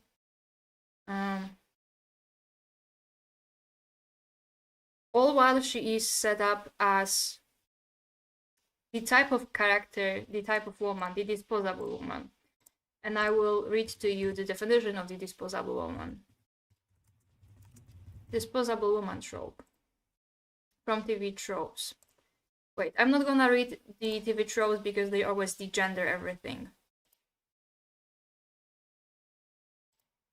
Some from Tropedia fandom. A female character, typically the wife, sweetheart, or occasionally mother of the protagonist, who is present in the story just so that she can be either kidnapped by the bad guys, thus becoming a distressed damsel, or find herself stuffed into the fridge, giving the protagonist a pretext for revenge. So, stuffed into the fridge is a trope about women getting murdered so that male heroes have a motivation to fight.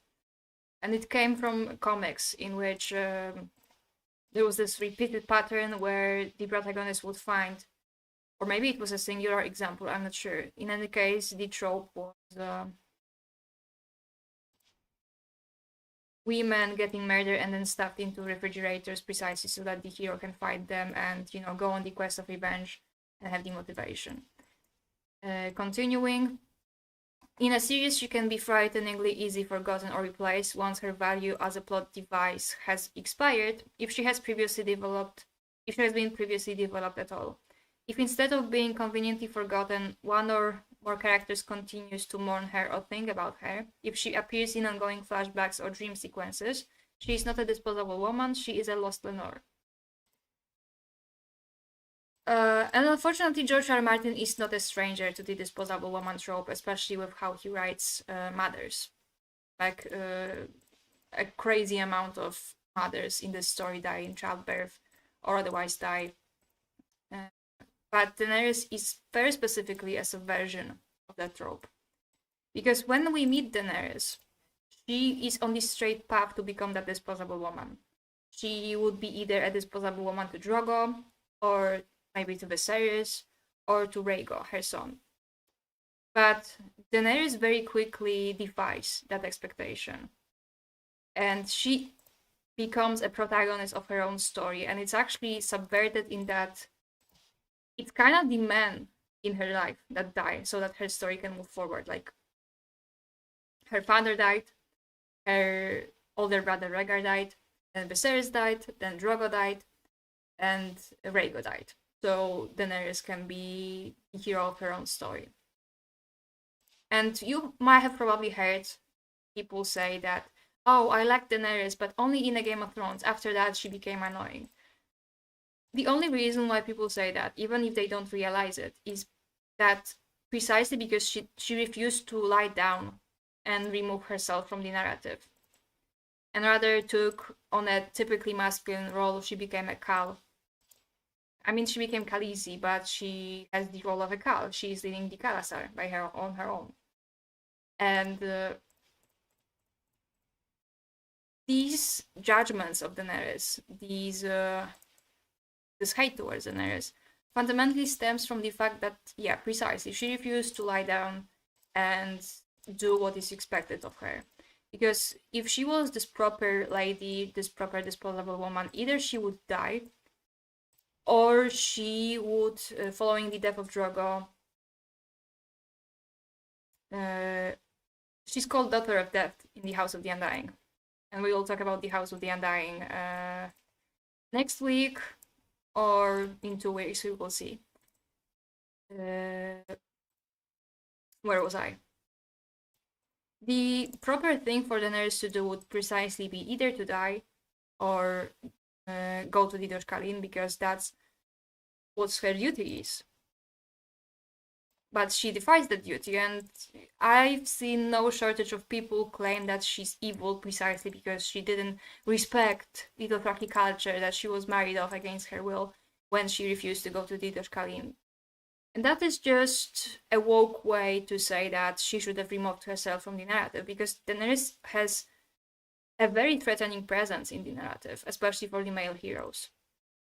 So fundamentally what this is just a way to remove her from the narrative. The theories about her being evil and all of that, and righteous male heroes coming to save the day from her tyranny. At the end of the day, this is the reason. Because she is too threatening as a hero, as a protagonist, as a woman. That's my theory.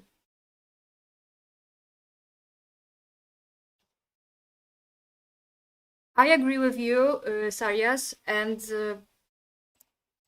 that's yet another thing I notice in this fandom, that this fandom, and unfortunately this often comes from women, have this really weird obsession with women suffering, to the point that it often comes across as voyeuristic. If you go on TikTok, you could get the impression that the sole reason why women are in this narrative is to suffer, and that their suffering is also beautiful, and they are always doing their duty and all of that.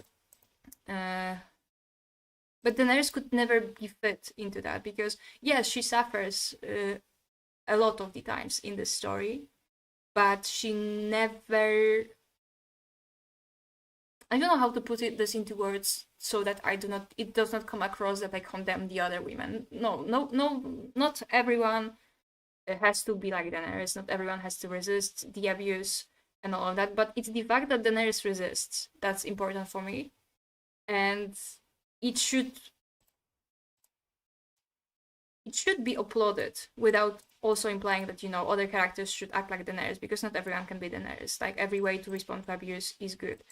But the insistence that Daenerys also has to be that disposable woman that is subconsciously pushed forward is what worries me, and what was always worrying me.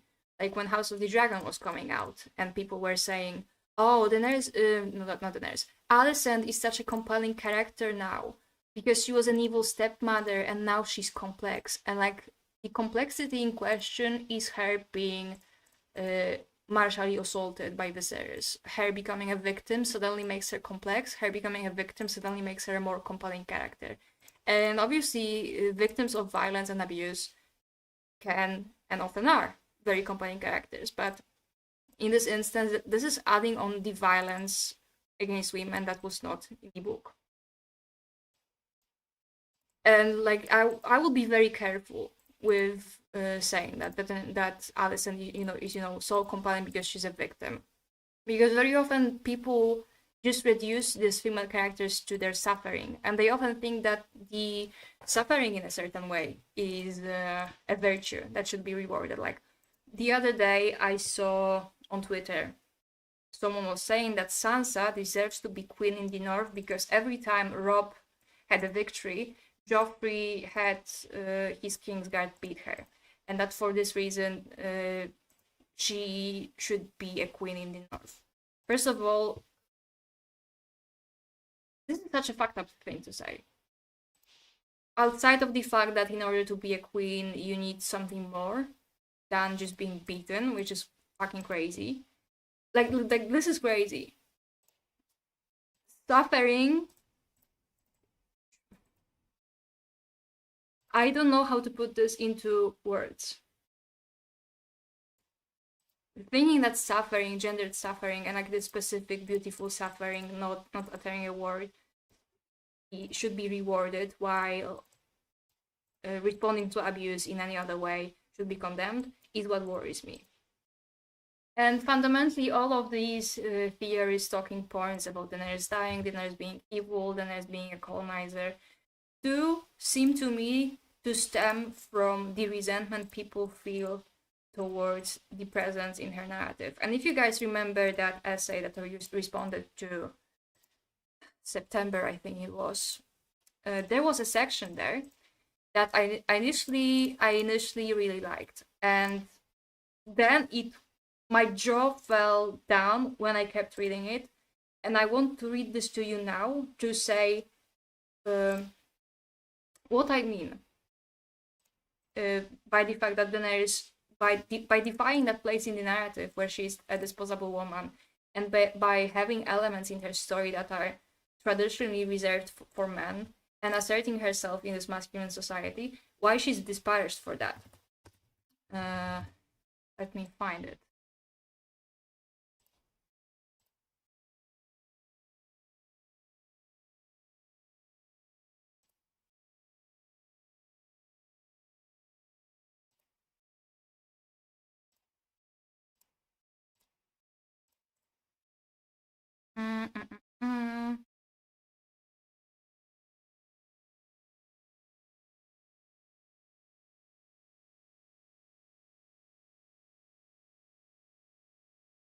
Just a second, okay?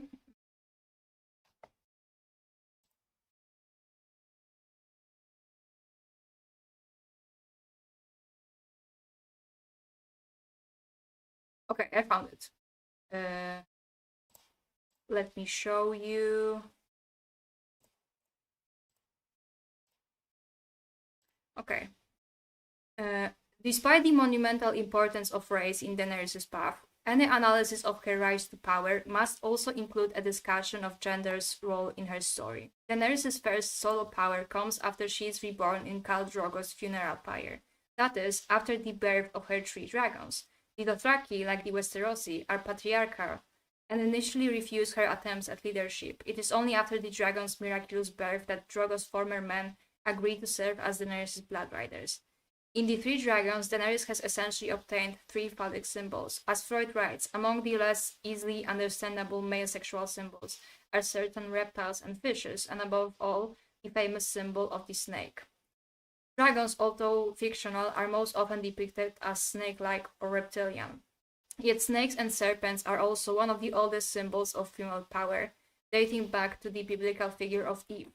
Thus, the dragons also serve as symbols of Daenerys' feminine power. One of the characters explains later in the series, dragons are neither male nor female. This implies they are androgynous or even intersex, but within the text they are presented above all else as powerful and dangerous, for dragons are fire made flesh, and fire is power. Jessica Walker points out that the Targaryen sigil, the dragon, frequently appears throughout the series to remind readers of the power of history and memory to revive old conflicts. Martin's dragons likewise represent military power. Dragons are viewed within Westeros as the ultimate weapon. The possession of even one could change the outcome of war.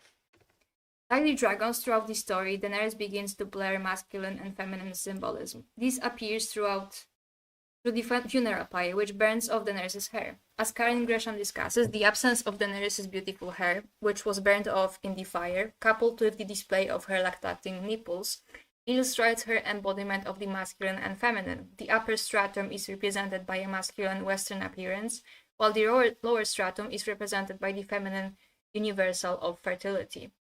This androgyny continues as Daenerys begins to view herself as a leader, adopting more masculine attributes on the way. By the way, this is the part of the essay that I was really, really liking until she reaches the conclusion to that. So by the fourth record, I agree with everything that is being said. And that's why Daenerys' gender is so important in the story, because she is precisely this blend of feminine and masculine attributes. And dragons are something that is connected to war and destruction, and her being a mother, and mothers bringing life. So it's very powerful. But continuing. This androgyny continues as Daenerys begins to view herself as a leader, adopting more masculine attributes on the story. While traveling, her handmaids garbed her in the skin of the Hrakar Drogo had slain, the white lion of the Dothraki Sea. Its fearsome head made a hood to cover her naked scalp. It spelled a cloak that flowed across her shoulders and down her back. The lion is a symbol of power and strength, and the belt serves as a symbol of Drogo's prowess in hunting. Valerie Estelle Franker argues thus that as Daenerys wears the Dothraki dress, she's becoming a second Drogo, a male-coded leader. Similarly, as her hair begins to grow back, beginning to bring her closer to a feminine appearance, she resists the interpretation. In fact, she begins to view it as Dothraki men viewed their hair, not as a feminine aspect of herself, but as a sign of her leadership and physical prowess. Dany ran a hand over the top of her head, feeling the new growth. The Dothraki men wore their hair in long oiled braids, and cut them only when defeated. Perhaps I should do the same, she thought, to remind them that Drogo's strength lives within me now. As Gresham analyzes, Daenerys regards her hair and its length as a function of the Dothraki masculinity rather than femininity. That's very important. That's a great observation. So giving this person flowers where flowers are due. Like, I was rocking with this. She considered it an aspect of her strength as a lead and leadership, not as a representation of her feminine beauty. However, this obscuring of traditional gender roles becomes most obvious in her choice of soldiers, and here it goes downhill.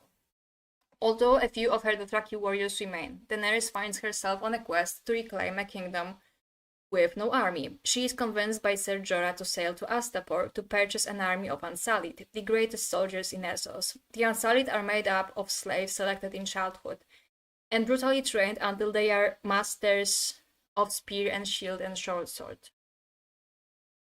Second.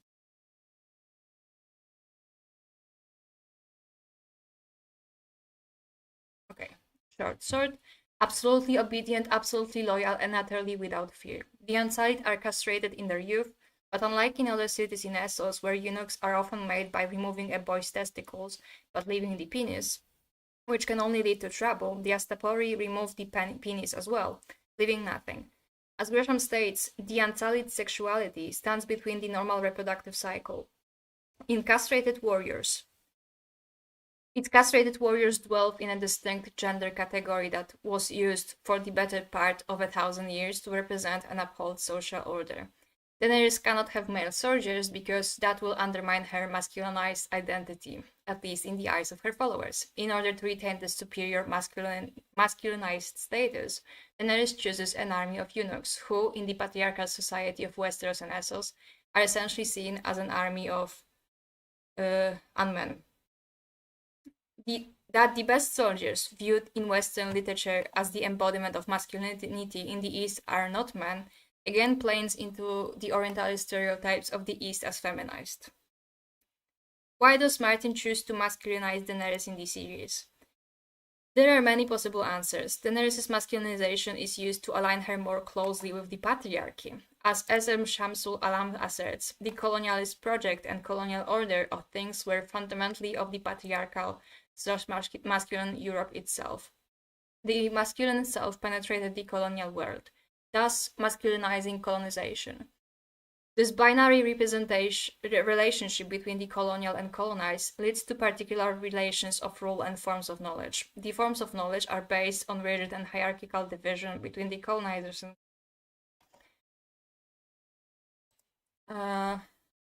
the binary relationship between colonizer-colonized is replicated in the binary between masculine and feminine. In order to reaffirm the natural position of the colonizer is portrayed or represented as masculine and the colonized as feminine. This legitimizes the position of the European colonizer over the native colonized. Daenerys, while a female ruler, still serves as a representative of the patriarchy as she comes from a Western patriarchal society, and her only claim to the throne of Westeros is through patriarchal succession laws. In Essos, her position as queen is tenuous due to her sex. Without patriarchal succession to legitimize her position in Essos, she is masculinized in order to normalize her power. Nonetheless, this blurring of gender throughout the series only serves to further her position as a colonizer. Yeah, I hate this essay. I said this many times, but I'm using this as an example of how Daenerys being this blend of masculine and feminine attributes is very much used against her, and to me it is just an expression of the discomfort she causes in this narrative. The discomfort of her, because Daenerys is feminine, but she does not really present this idea of the feudal womanhood. And honestly, I don't think that Daenerys presents as much of white womanhood as this essay would have you believe, because the embodiment of feudal womanhood, white womanhood in this instance, is precisely this delicate flower that always does her duty and always, is soft and delicate and all of that. And Daenerys isn't really like that. I show you this excerpt once again to show you that fundamentally people have this discomfort with how Daenerys has this traditionally masculine role in this story while also being quite feminine. To explain my underlying thesis that Daenerys, according to them, simply has no place in the narrative, and that's why she is so hated. It's not just that she's a woman, like obviously every woman in this series, like even women like Caitlyn, who are like, quite traditionally feminine, and Sansa, who is also traditionally feminine, are hated. But, just to give you an additional reasons. And this overly long section is ending now, and we are getting to the actual tactics. And I'm sure you guys, if you ever argued with Daenerys Antis, you would have encountered those tactics. And I tried to set them from most commonly used to least commonly used, but I'm not sure if that makes sense. But first tactic that people use when they discuss Daenerys is the use of double standards. And I discussed this in both my videos on the show and in the book. But while the book narrative does not treat Daenerys as evil for doing things everyone else is doing, the show very much did. And the audience very much does. So, for example, when Dany burns Miri Mazdur and Krasnys Monaclos, she's an evil Mad Queen. She's Aerys II, come again, all of that. But when Tyrion nukes Stannis' fleet with wildfire, no comment about that. That's fine. When Stannis burns people alive, he has his reasons, based, they all deserve that. Actually, it's Melisandre that manipulates him, that's different, and all of that. Or there's this scene in A Storm of Swords where the Free Folk attacks the wall. And Jon quite literally thinks that the sound of them, they pour boiling oil at them, and Jon thinks that the sound is music to their ears. And apparently, when you point this out, if Daenerys is evil for using fire, then is Jon evil for using oil? Which is also like a very horrible way to die. No, that's different. Context, that's different. And yeah, if Daenerys goes to war, she's an evil colonizer. If Daenerys wants to reclaim her ancestral seat, she's an evil colonizer. But when Starks want to do that, that's fine. And all of that. And this double standard applies to many things. So the solution to that is to just not let people apply those double standards. Like every time you see those, bring up the shit other characters do. And don't budge. If they go that's different, grind them harder. And it's best to have like several examples in mind and throw them whenever they try to move the goalpost. So say a Stannis fan comes to you and cries about the evil Mad Queen burning people alive, then you just bring up Alester Florent and they try to go, no, but Alester Florent actually deserved it. Alester Florent actually deserved it. Rattleship deserved it. The cannibals in his camp deserved it. No. If Krasnys Monaclos didn't deserve to be burned, then neither did they. End of story. Yeah, and just noticing this double standard, just pointing out that people, because I feel like sometimes people might use this double standard without realizing. And often it's enough to just point out, well, why do you treat this character completely differently? And like just noticing this fallacy is very is a good tactic to combat these stacking points. Yeah, you can give me an example of you using a double standard. Well, I will move to modern standards, which is like two sides of the same coin. So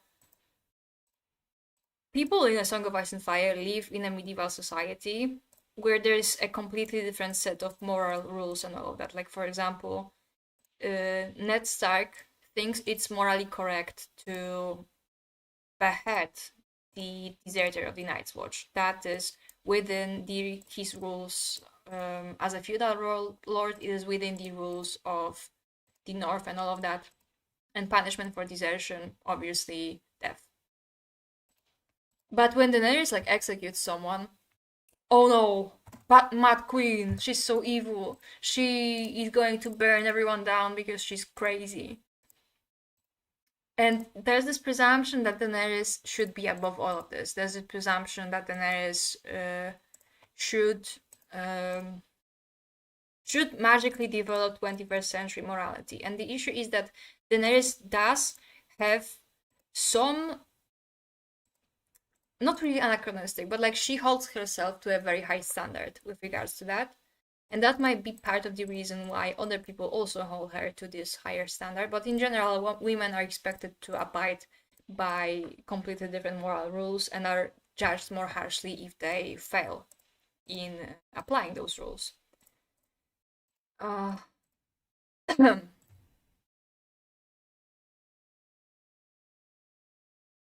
very good example of people using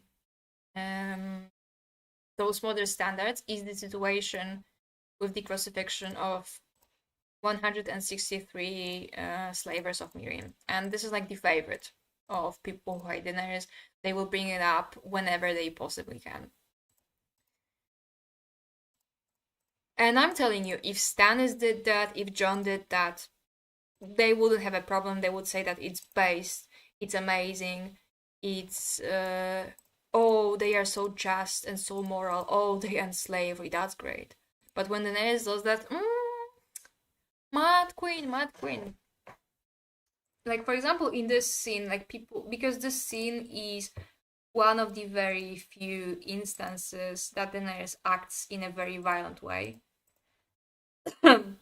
Of course, in response to the slavers of Meereen acting in a very violent way, because what people like to not mention is that it's not just that she just barged into a city and crucified those people, it's that these people crucified children first. And very, very often when people bring this up, they go, oh, she conquered a city and then crucified people, without mentioning what they did first, because that sounds better. That fits their narrative more, that she's just, evil conqueror that just relishes in violence and all of that. And there's also this attempt at really nitpicking the situation. Like there are those takes about, but maybe she accidentally got some innocent people. Oh, but maybe some people got away. Maybe the slavers of Meereen realized what's happening and they just, rather than to give the people who are responsible, they just gave up their most,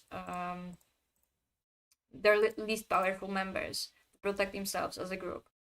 If that were the case, it would be followed up, because if this is like this would be a very crucial detail, and this would come and bite her in the ass, but it doesn't. we actually learn in A Dance with Dragons that because of the crucifixion, many of the noble houses of Mirin are led by women, because the male leaders were crucified. So basically what they expect of Daenerys is that she should put everything she's doing on hold and investigate this crime. Basically establish the ICC overnight and preside over this case. And even in our world, cases of war crimes and genocides and all that, they take years. So it would take her years to investigate who exactly was responsible for the crucifixion of these children. And I'm telling you, if she somehow did that, even though it would be anachronistic and like just who has time for that, we need to move with the plot, they would try to find holes in that as well. Oh. So yeah, the solution to that is to apply modern standards to other people too. Because if we either we judge everyone by modern standards, or we judge nobody by modern standards. It's not that you can judge Jon by the in-universe rules, but Daenerys by the out-of-universe rules.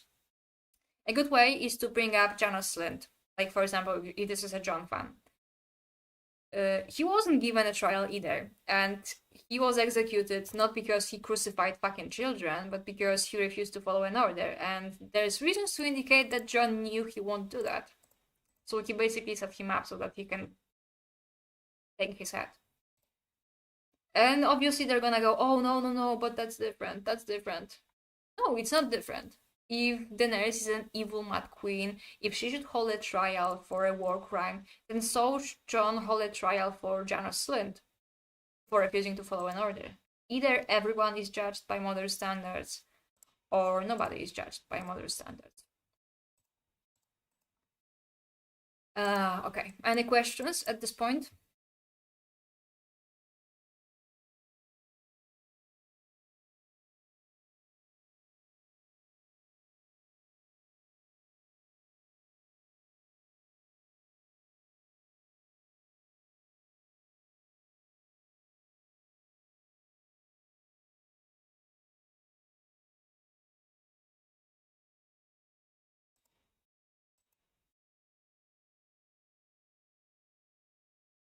That's the thing. The problem with Daenerys isn't that she's too violent, it's that she is not violent enough.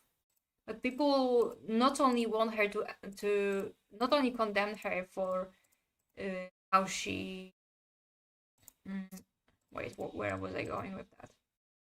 People not only condemn her for this very, symbolic, I would say, execution, they also want her to compromise even more. And I also believe that she should go harder for those slavers, and I can't wait for her to go harder on those slavers. But people already said that if she does that, if she chooses fire and blood, as she seemed to have done in her last chapter in A Dance with Dragons, oh no, that's just a sign that she's gonna nuke everything on her path. Because apparently if you choose to be more violent towards the people who own human beings, then it's just a slippery slope, and you will start slaughtering everyone. Like, you will start just relishing in that violence. Like, you do not get from being as compassionate as Daenerys is to being like a genocidal war criminal. But they are under the impression that this is actually what's gonna happen.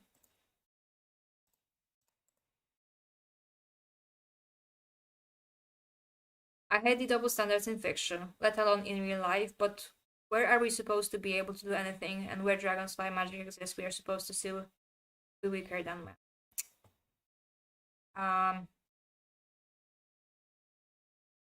Wait, let me read that comment, I'm not sure I understand.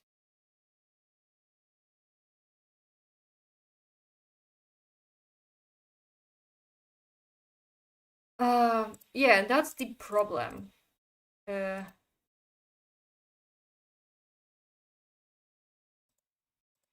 Because Westeros and Essos are still a patriarchy. And there's still the patriarchy in Westeros and Essos, a pretty strong societal force, I would say. It's definitely more strict. than the one we have in our world. Because, for example, look at how Arya is treated. Like, she does not want to be a lady, and she's basically treated as a freak of nature.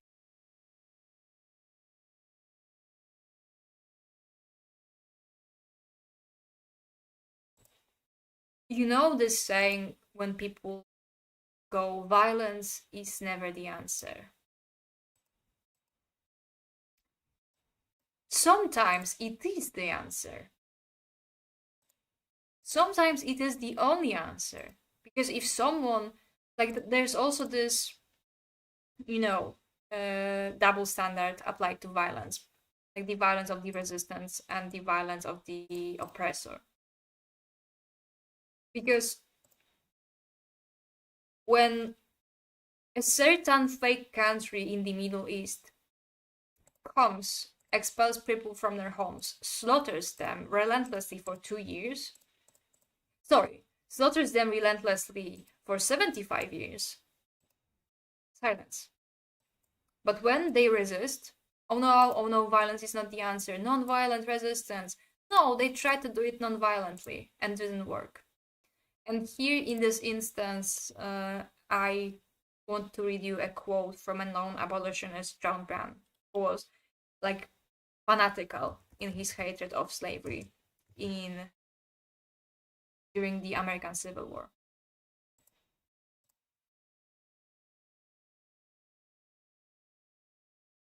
I am quite certain that the crimes of this guilty land will never be purged away but with blood.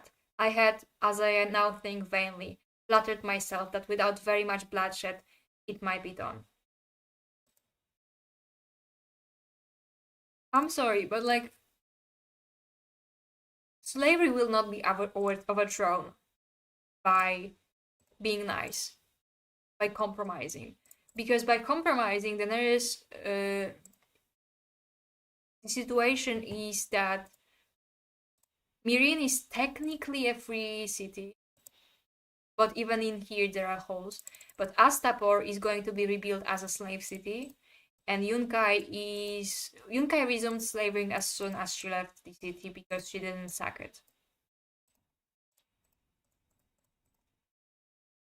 And the very weird thing in Game of Thrones, the TV show, is that people were doing violent shit to each other all the time. Like, Tyrion was nuking people with magical napalm. People were, Arya just went and slaughtered the entirety of the male line of House Frey. All of a sudden, that violence done for nothing but revenge, done for nothing but, personal gain, to win a war. And that war was not a war of liberation. That's fine, that's cool, that doesn't make them mad. But Daenerys resorting to violence to end slavery, oh, that's just like the Holocaust, basically. And I'm not saying this lightly, they did invoke Niemuller's First They Came show, when they had Tyrion go, oh no, when she killed the masters of Astapor, who could argue they were evil men? When she killed this and that, who could argue they were evil men? Like, that's definitely an invocation of Niemöller. So yeah, they said, well, basically, killing slave owners is just like the Holocaust. Yeah, exactly. And like, I have no idea where this idea that Daenerys is so violent came from. She's not violent enough, and that's the source of many of her problems. Like, even Skahas says that the slavers of Slavers Bay recognize that Daenerys wants peace, and that's why they played her the way she did, the way they did.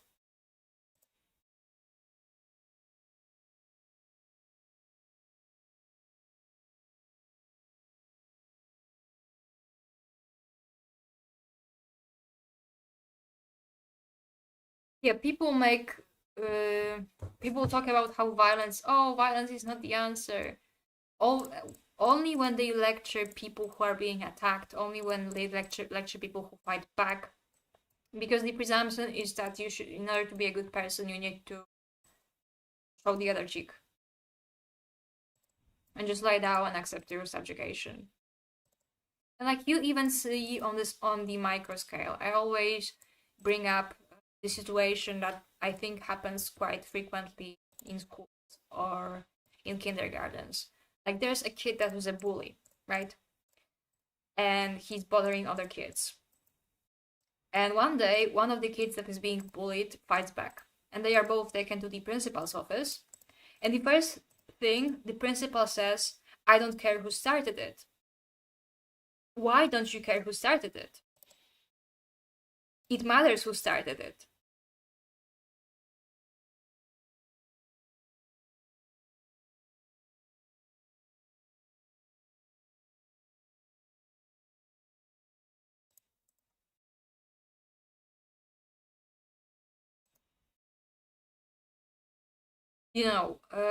Another example of revolutionary violence was the French Revolution.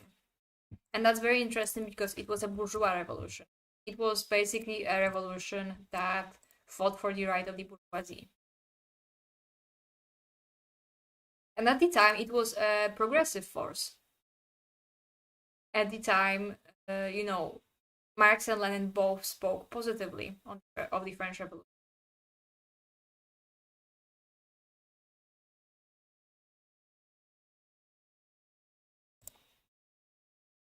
Because, yeah, I remember when I was in high school, we had a discussion on my social studies class.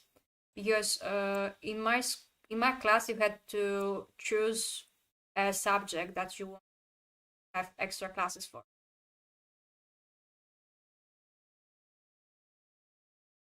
I'm very sorry it happened to you, M Dragon 12. If that helps you heal your inner child, I applaud you. You did a good thing. Fight back, because often that's the only way to make them shut up. That's the only way to make them leave you alone. Like, just terrorize them back. Okay, what was I saying before? About social studies. Because when I was in high school, you had to choose between history and social studies to have extra classes on, and I chose social studies. And we had this precise discussion. My class, and there was like 6 people there, so it wasn't a very cool and enlightening discussion. One person was arguing in favor of reform, and another person, me, was arguing in favor of the revolution. And yeah, they were always going like, "Oh, but all the revolutions ever failed. Oh, but like, it's better to do things gradually," that sort of thing. But the reality of the situation is that, does it work? Does it work to try and compromise with someone who holds all the cards? Because most of the compromises that actually were upheld resulted from people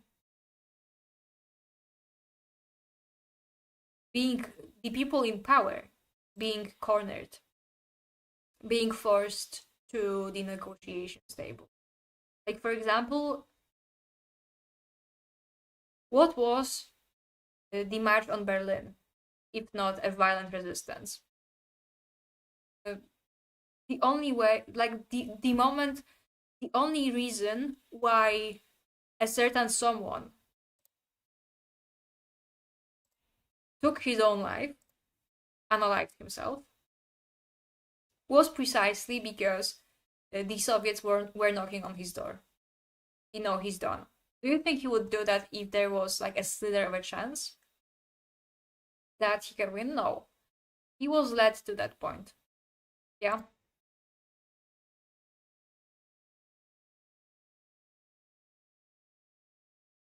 No, like, people often hate revolutionary characters and the revolution more broadly in real life as well. Often what comes after the revolution is less than perfect, but that's why we have critical support.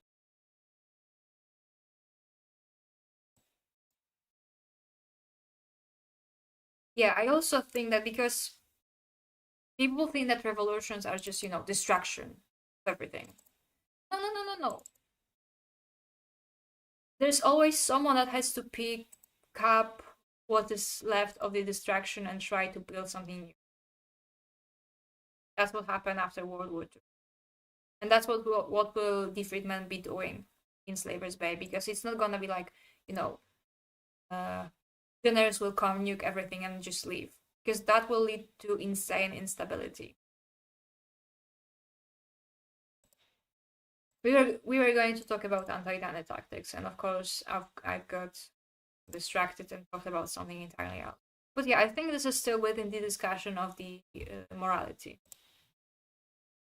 And often people don't realize that revolutions come precisely when peaceful means don't work.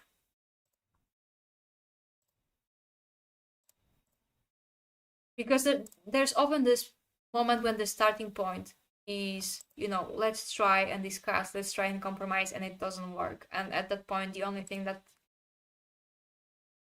is left for you to do is just take up arms.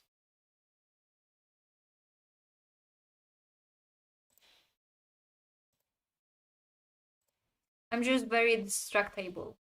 Let's call it that. It's very easy to distract me, unfortunately, and get sidetracked. I'm gonna go and get myself some water, so listen to Halal Christmas some more. It's time مالي حلال Christmas to everyone جنقول حلال يلا All I want for حلال Christmas is you You and you and you جنقول حلال يلا جنقول حلال All I want for حلال Christmas is you جنقول حلال عمري It's only you All I want for حلال Christmas All I want for حلال Christmas All I want for حلال Christmas It's you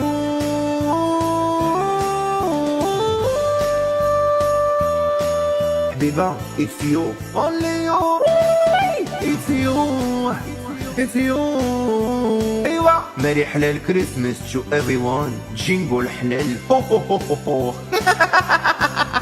It's time مالي حلال كريسمس to everyone جنقول حلال يلا All I want for حلال Christmas is you You and you and you جنقول حلال يلا جنقول حلال All I want for حلال Christmas is you جنقول حلال عمري It's only you All I want for حلال Christmas All I want for حلال Christmas All I want for حلال Christmas It's you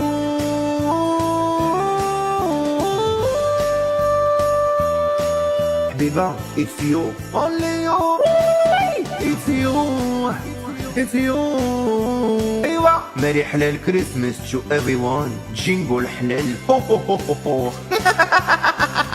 It's time مالي حلال كريسمس to everyone جنقول حلال يلا All I want for حلال Christmas is I'm back.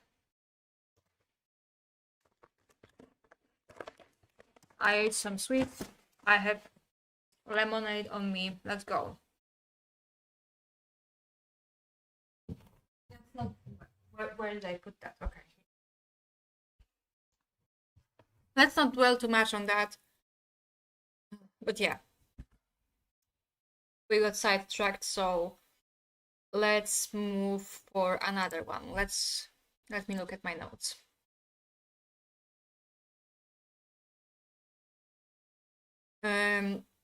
The last one, because I'm not going chronologically now through my notes. I just went to the last one because it's something that I discovered recently.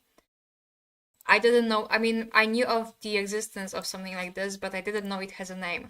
And that's called a thought-terminating cliche.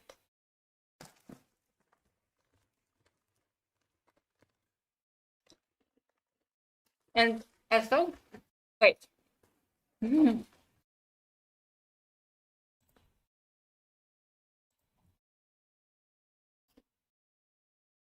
So a thought-terminating cliche is a term that I stumbled across like 2 weeks ago. And it perfectly explains how some people in this fandom move. So a thought-terminating cliche is a sentence whose goal is to end an argument. Examples include, it's not that deep, you care too much, it is what it is. But sometimes those thought-terminating cliches are more like folk wisdom, like, for example, don't fix what isn't broken, that kind of thing. And in this fandom, not only in the case of the nerds, but in general, people use those thought-terminating cliches all the time, rather than to make an actual argument. For example, you present a theory and someone goes, no, that's too happy. If you think this has a happy ending, you haven't been paying attention, this Show Ramsey's quote. Or, when people try to explain this situation, like, I don't know, this was a big one. When in the show, Aemond accidentally killed Lucerys, they went, oh, a dragon is not a slave. That's why Vhagar disobeyed him. The issue being, a dragon is not a slave was uttered in a completely different context to illustrate a completely different point. It was used solely in the context of when Daenerys was about to quote-unquote sell Drogon in Astapor. And President Monaclos thought that he can command a dragon the way command a slave, and a dragon is not a slave. That's an entirely different situation. And in the context of Daenerys, there's several of those thought-terminating cliches that are used in place of actual arguments. For example, she chose fire and blood in her last chapter of A Dance with Dragons. Just thrown out there. Because that's an argument that's initially made by the Myrini's plot, right? She was doing so well, and then she chose to throw it all away because she chose fire and blood, and that means she will nuke everything on her path, I guess.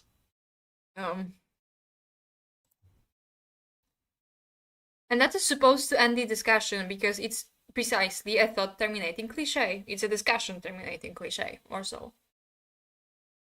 And when you go, why do you think Daenerys will burn King's Landing? Because she chose fire and blood. And that is supposed to, you're supposed to go, oh well, I can't argue with that. Argue with that. Ask them what they mean. Don't let this thought-terminating cliche to end the discussion. Go, so what? Or in what context? What does that entail? Because most of the time, they will start stumbling. Well, of course, that means she will go crazy and nuke King's Landing. And ask them how they reach that conclusion, and there's gonna be more stumbling. Or, there's another one. When you ask them, well, why do you think it's gonna be Daenerys that burns King's Landing? They're gonna quote that passage from, I think it was Ariane's sample chapter in The Winds of Winter, where there's this character who has like prophetic dreams, and she says, everywhere the dragons danced, the people died. And you ask them, well, why is Daenerys? They're gonna post this quote. And this seems self-explanatory to people, to the point that they start malfunctioning when you question it. Because they are so convinced that the dragons dance, people died, means that it's the second dance of the dragons, and that it just has to be Dany versus Aegon. Young Briff, really. And that's why she will kill Aegon in King's Landing and will cause an explosion and all of that. Completely disregarding that George said that the second dance of the dragons doesn't necessarily mean Dany's invasion. And that, at least to me, that second dance is gonna be a supernatural event between Daenerys versus Aegon versus Euron, or Bran versus Euron.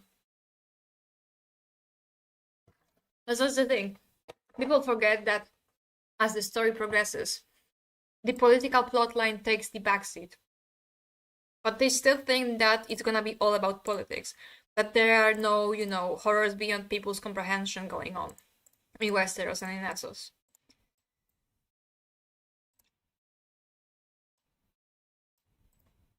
So yeah, people use those thought-terminating cliches in place of arguments, in place of well-thought analysis. And the best solution to that is to just keep pestering them. What do you mean by that? What do you mean by that? Explain yourself. And when they do explain yourself, they're gonna do it in such a way that it's gonna be so mind-numbingly stupid that you can easily combat it.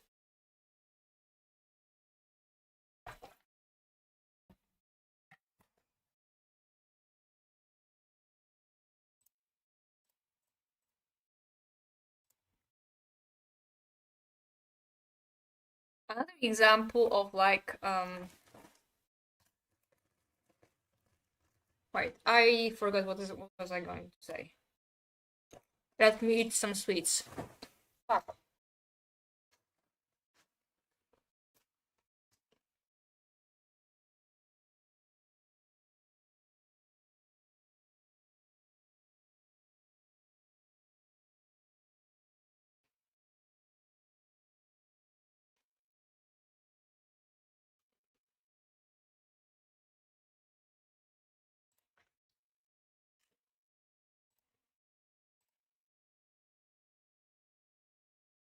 What was I going to say about those thought-terminating cliches?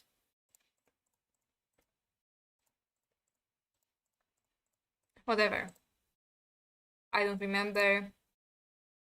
Let's go and look at other tactics that are used. Blaming her for the actions of others. That's a big one. That's such a big one that I'm surprised anyone is doing that. So, do you know that there are people who say that Daenerys killed Viserys? Not just let him die, they say that she killed him.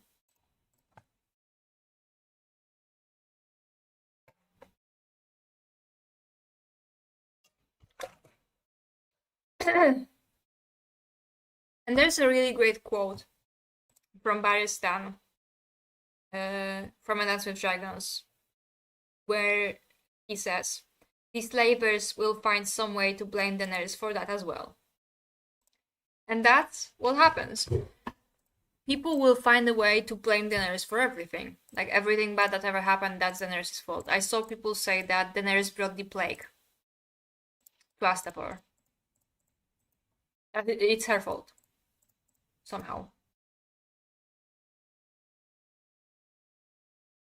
I don't know, either those people didn't read the books or Guess killed him by inaction. But the thing is, if you actually read the books, she was trying very hard to save him until he threatened to kill her child. Basically, he barged into the sacred place of the Dothraki. He whipped a sword where it's forbidden. And Daenerys tried to calm him down. But then he went and put a sword to her belly. So, I'm sorry, Viserys killed himself. Even if he didn't do that, the Dothraki would be pissed. But he went and threatened the child of the most powerful person in the room.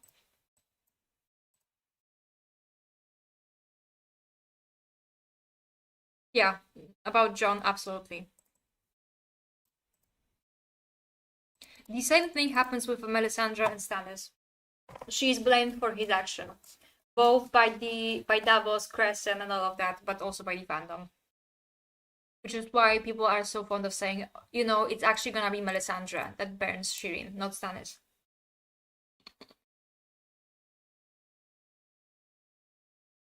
Like, what was she supposed to do? Beg for the life of a person that threatened to kill her child?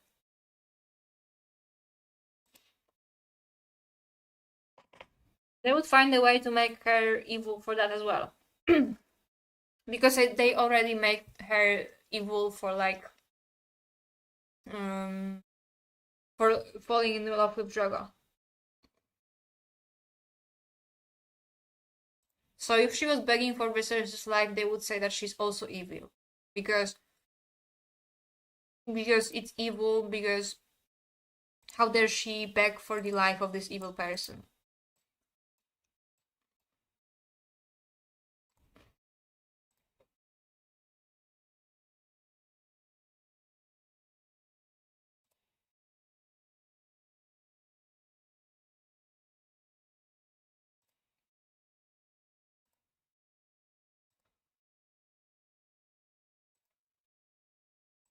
Or, you know, the things such as, you know, the fact that it was in that essay I read at the beginning as well, that the freedmen resorted to prostitution because it was all they know. They also, the author of that essay also attributes this to Daenerys being an evil colonizer. Jesus.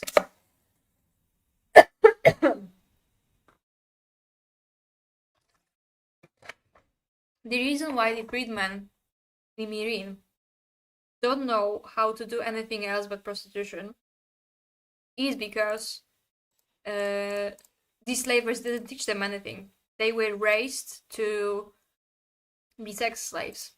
But this is blame on the race as well.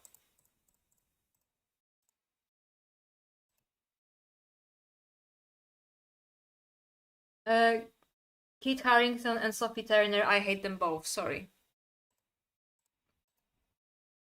So I will not be tuning in. Yeah, it's very bad, and it's not just Daenerys. And it's not just this fandom, unfortunately.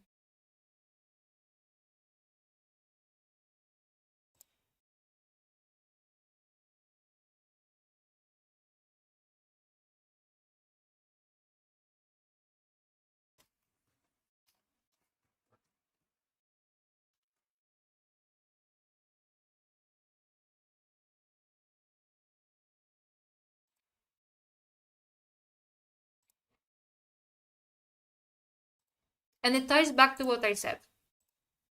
Fundamentally, the judgment women in A Song of Ice and Fire receive is because they are active in that story. Even if they are more passive as characters, they still do things, they still make mistakes, and women should be passive, they should not make mistakes, all of that.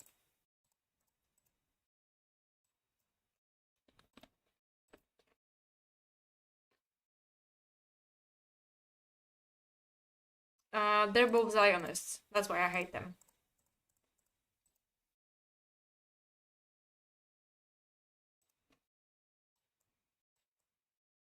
I honestly think that being open about who you like, who you dislike, is better than pretending to be nice. First of all, I don't know these people personally, they will never know I exist. So I can judge them and I'm under no obligation to like them. Because I cannot like them, I cannot genuinely hate them because I don't know them as people, but I know they are Zionists, so I hate them automatically. But in my opinion, it should also happen with in real life. In real life, if I dislike someone, I do not engage with them at all. I just avoid them. But there are those people, unless they, unless they try me, then I will not mince words. I believe that it's healthier to be confrontational. I believe it's better to clear the air than to pretend you like everyone. Because I met people who are like this, super nice to everyone, and they were some of the worst people I've ever met. And so fake.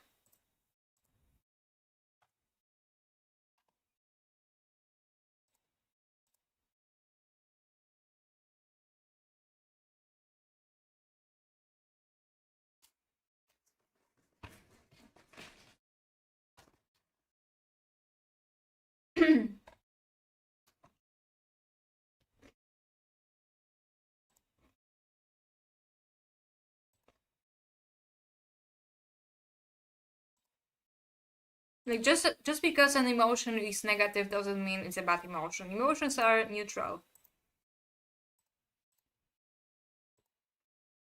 Alright, let's move maybe to another tactic. Like obviously the solution to people blaming her for the actions of others is to just not let them. Just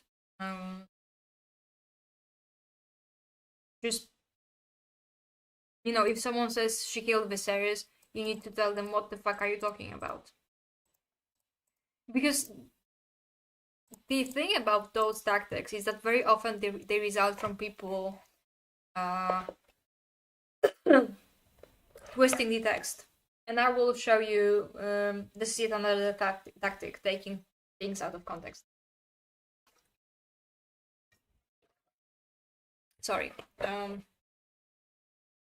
Just ask them for receipts. If they say, oh, Daenerys did this and that, ask them where. And they won't be able to answer. Like, I keep repeating this every stream. This guy said that Daenerys threatens people with fire all the time and only Jorah keeps her in check. And I ask him where, and he hasn't responded to me in weeks because that passage does not exist. Just ask them where. Always ask for receipts. And when they tell you, oh, look it up, no, if they brought this up, it is on them to prove it.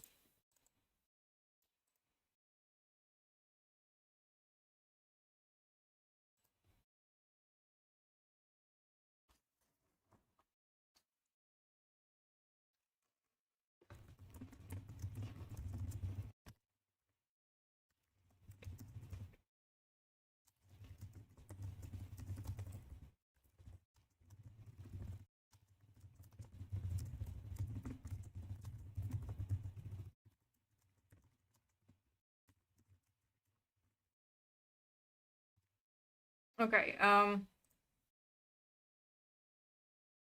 quotes and actions out of context, that is pretty self-explanatory. They love doing that. For example, there's this scene in a Game of Thrones where Daenerys and Jorah talk about home. And she says, well, she imagines how her home would look like, how Westeros looks like. And there's a quote of her saying that she imagines that there's a light in every window as a warm place, you know, there's a fireplace and all of that. And someone fucking used that to argue that Daenerys will burn King's Landing. And they did that by putting ellipses. I don't remember exactly how they did that, but they put ellipses in strategic places to completely put this out of context. And like, if her being a mad evil colonizer is so explanatory, why do you need to take things out of context?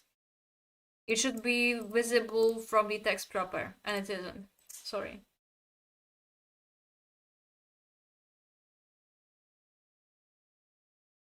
Yeah, death of the author is dead. Let me just say this pun. Yeah, death of the author is dead.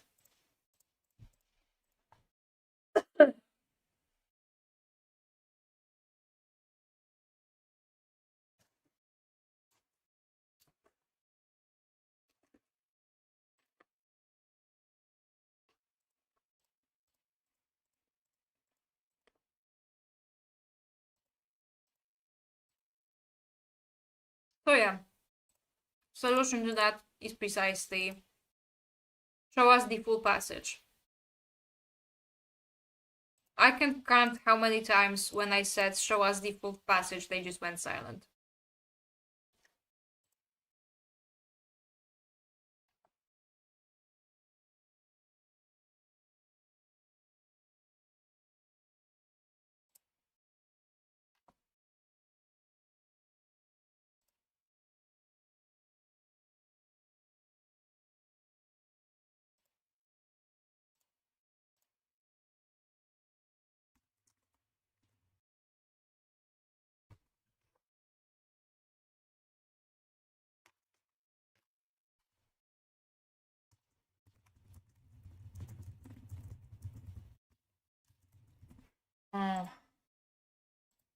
Yeah, any questions at this stage? I got distracted by the group chat.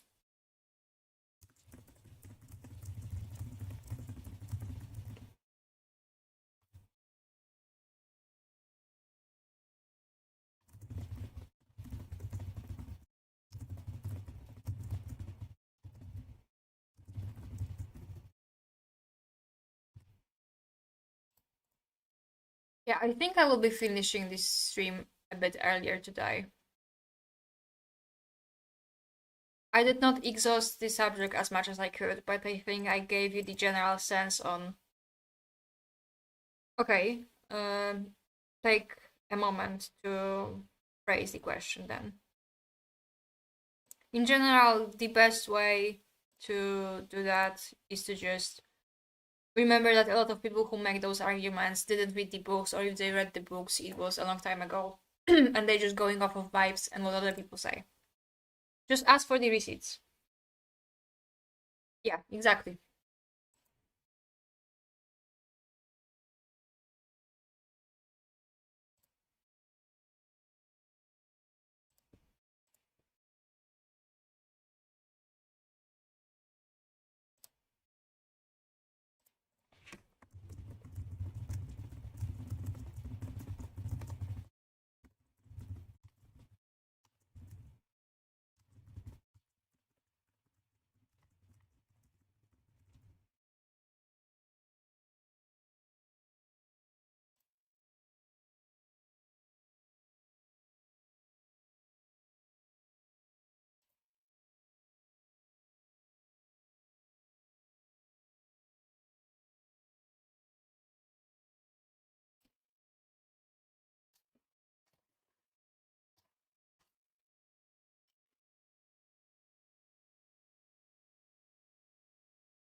I should have someone else with me on this stream so that I don't get sidetracked.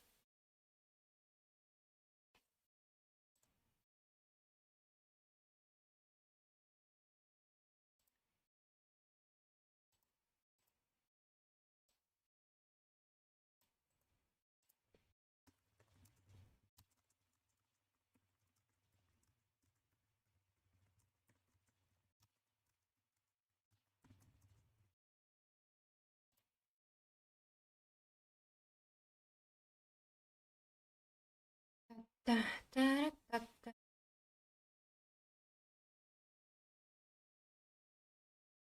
I don't mean reading the comments, I mean someone has to grant me. Like, because when I talk with others, as opposed to just yapping to myself here, I can keep track of what's going on. They can remind me what I was talking about and all of that.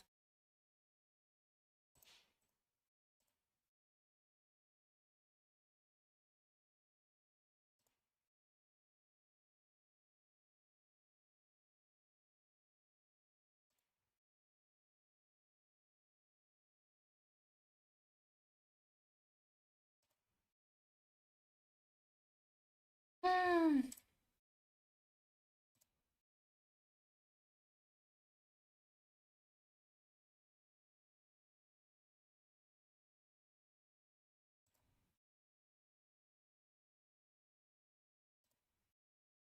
I was in the comment section recently. It was just a random Instagram reel, and typically I avoid arguing comments because I get extremely mad. But there were claims about how Dany turning evil is the most likely outcome because George R. R. Martin said that is why it's the show. And I searched up and down for an interview, but the only things I found was that the next book is delayed again. Is this real? No, it's not real. Actually, Constantine James made a video about it recently. No, George R. R. Martin said the exact opposite. He said that the more he writes, the more far away from the show he's getting.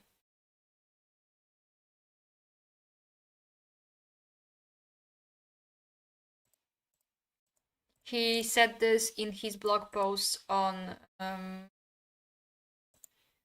Not a Blog, that the more he writes, the more different the story becomes, and it was always different. It was inevitable that it will be different because D&D were writing a different story by season 4.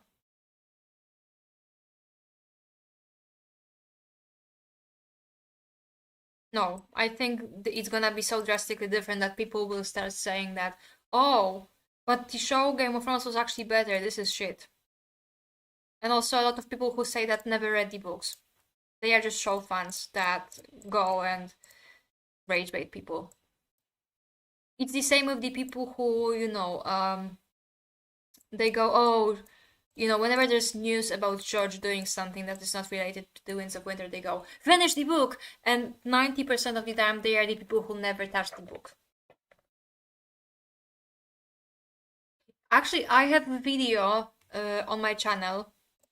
It's titled something like Game of Thrones is not George's ending, and I have like many, many, many more different sources that confirm that it's gonna be not only different, but drastically different. But the Winter Garden blog post is always a standard in arguing with those people. And they always say, oh, the ending of the show of the book is gonna be the same. So that means that Jaime will run back to Cersei. That means that Jon won't be king. No, they always mean Daenerys going mad and being put down like all the other.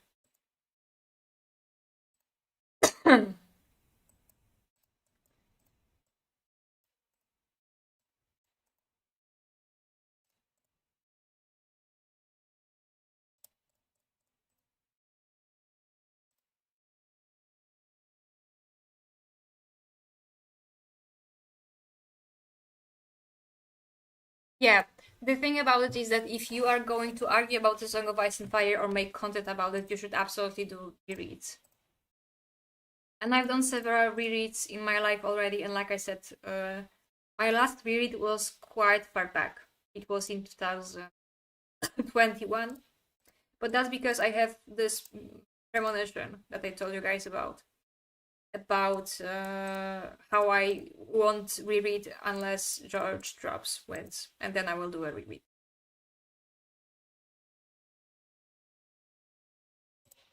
You know, a lot of those people who poll around in book-centric communities or even create content for that, they never read the book. Or read them so long ago they barely remember.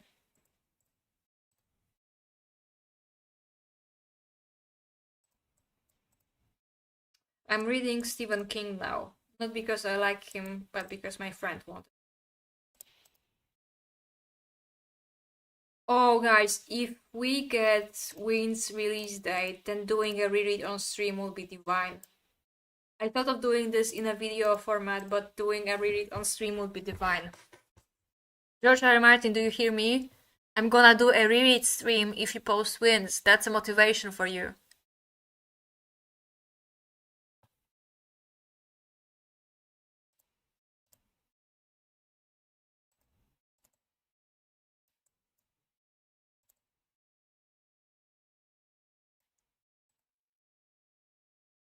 It would be amazing. It would be great.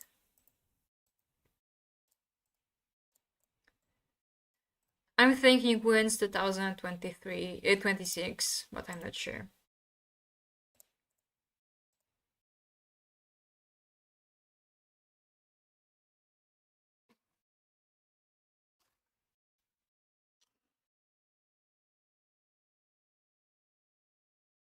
Yes.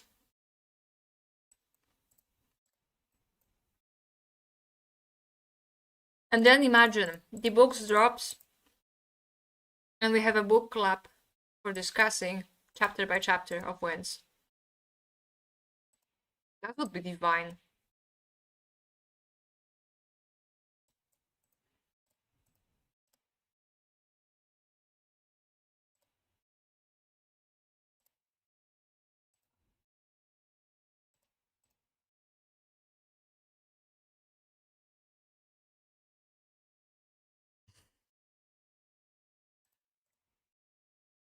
Sometimes you gotta be a bit scary. A lot of people tell me I'm intimidating. Like, not even online, just, you know. And then they get to know me and go, oh, you're so sweet. I didn't expect you to be so sweet. It's also because I have a pretty severe case of resting bitch face. Yeah, it would be peak, but like I said, only when George announces Wind's release date do we start the reread streams.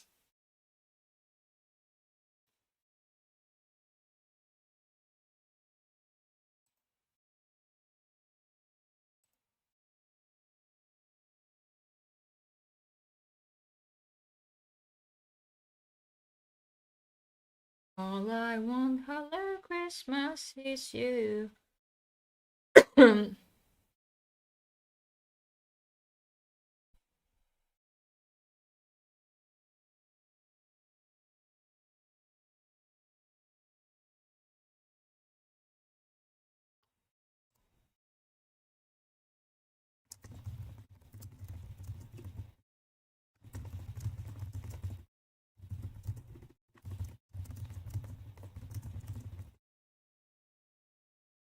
All I want for Christmas is you.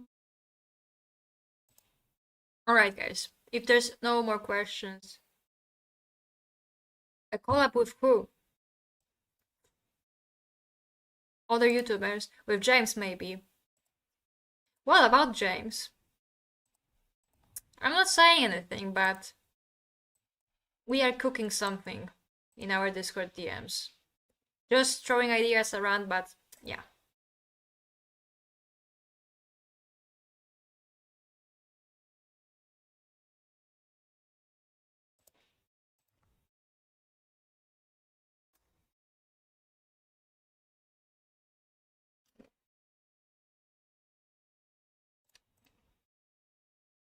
See, the issue is that most of the creators in the Song of Ice and Fire space are American.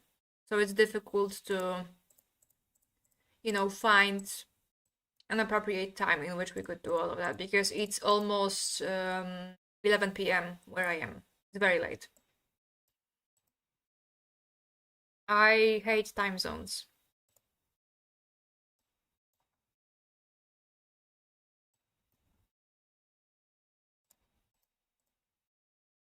I remember when I was in China and I was trying to talk to my friends and family, and I just couldn't reach them because by the time I woke up, it was the middle of the night in Poland.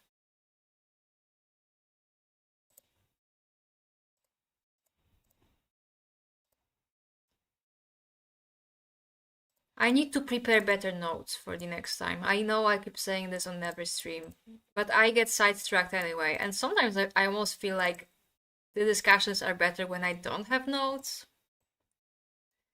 When I'm just speaking off the top of my head, I don't know. Alright guys, I will be ending this stream. Thank you for coming. Have a wonderful Christmas with your family, friends, slash whatever. And a happy new year. I mean, no wait, I'm gonna give you New Year's wishes on the next stream in a week. And overall, take care of yourself. Rest in peace, Mushroom. Thank you for coming, and see you in a week. Like, I'm trying to cook some new videos, but I hit the wall with regards to creativity recently. And I'm not proud of it. But like that video I did recently was like also very time consuming and research consuming. So yeah, I think I'm allowed to take a break. Once again, rest in peace, Mushroom. Goodbye.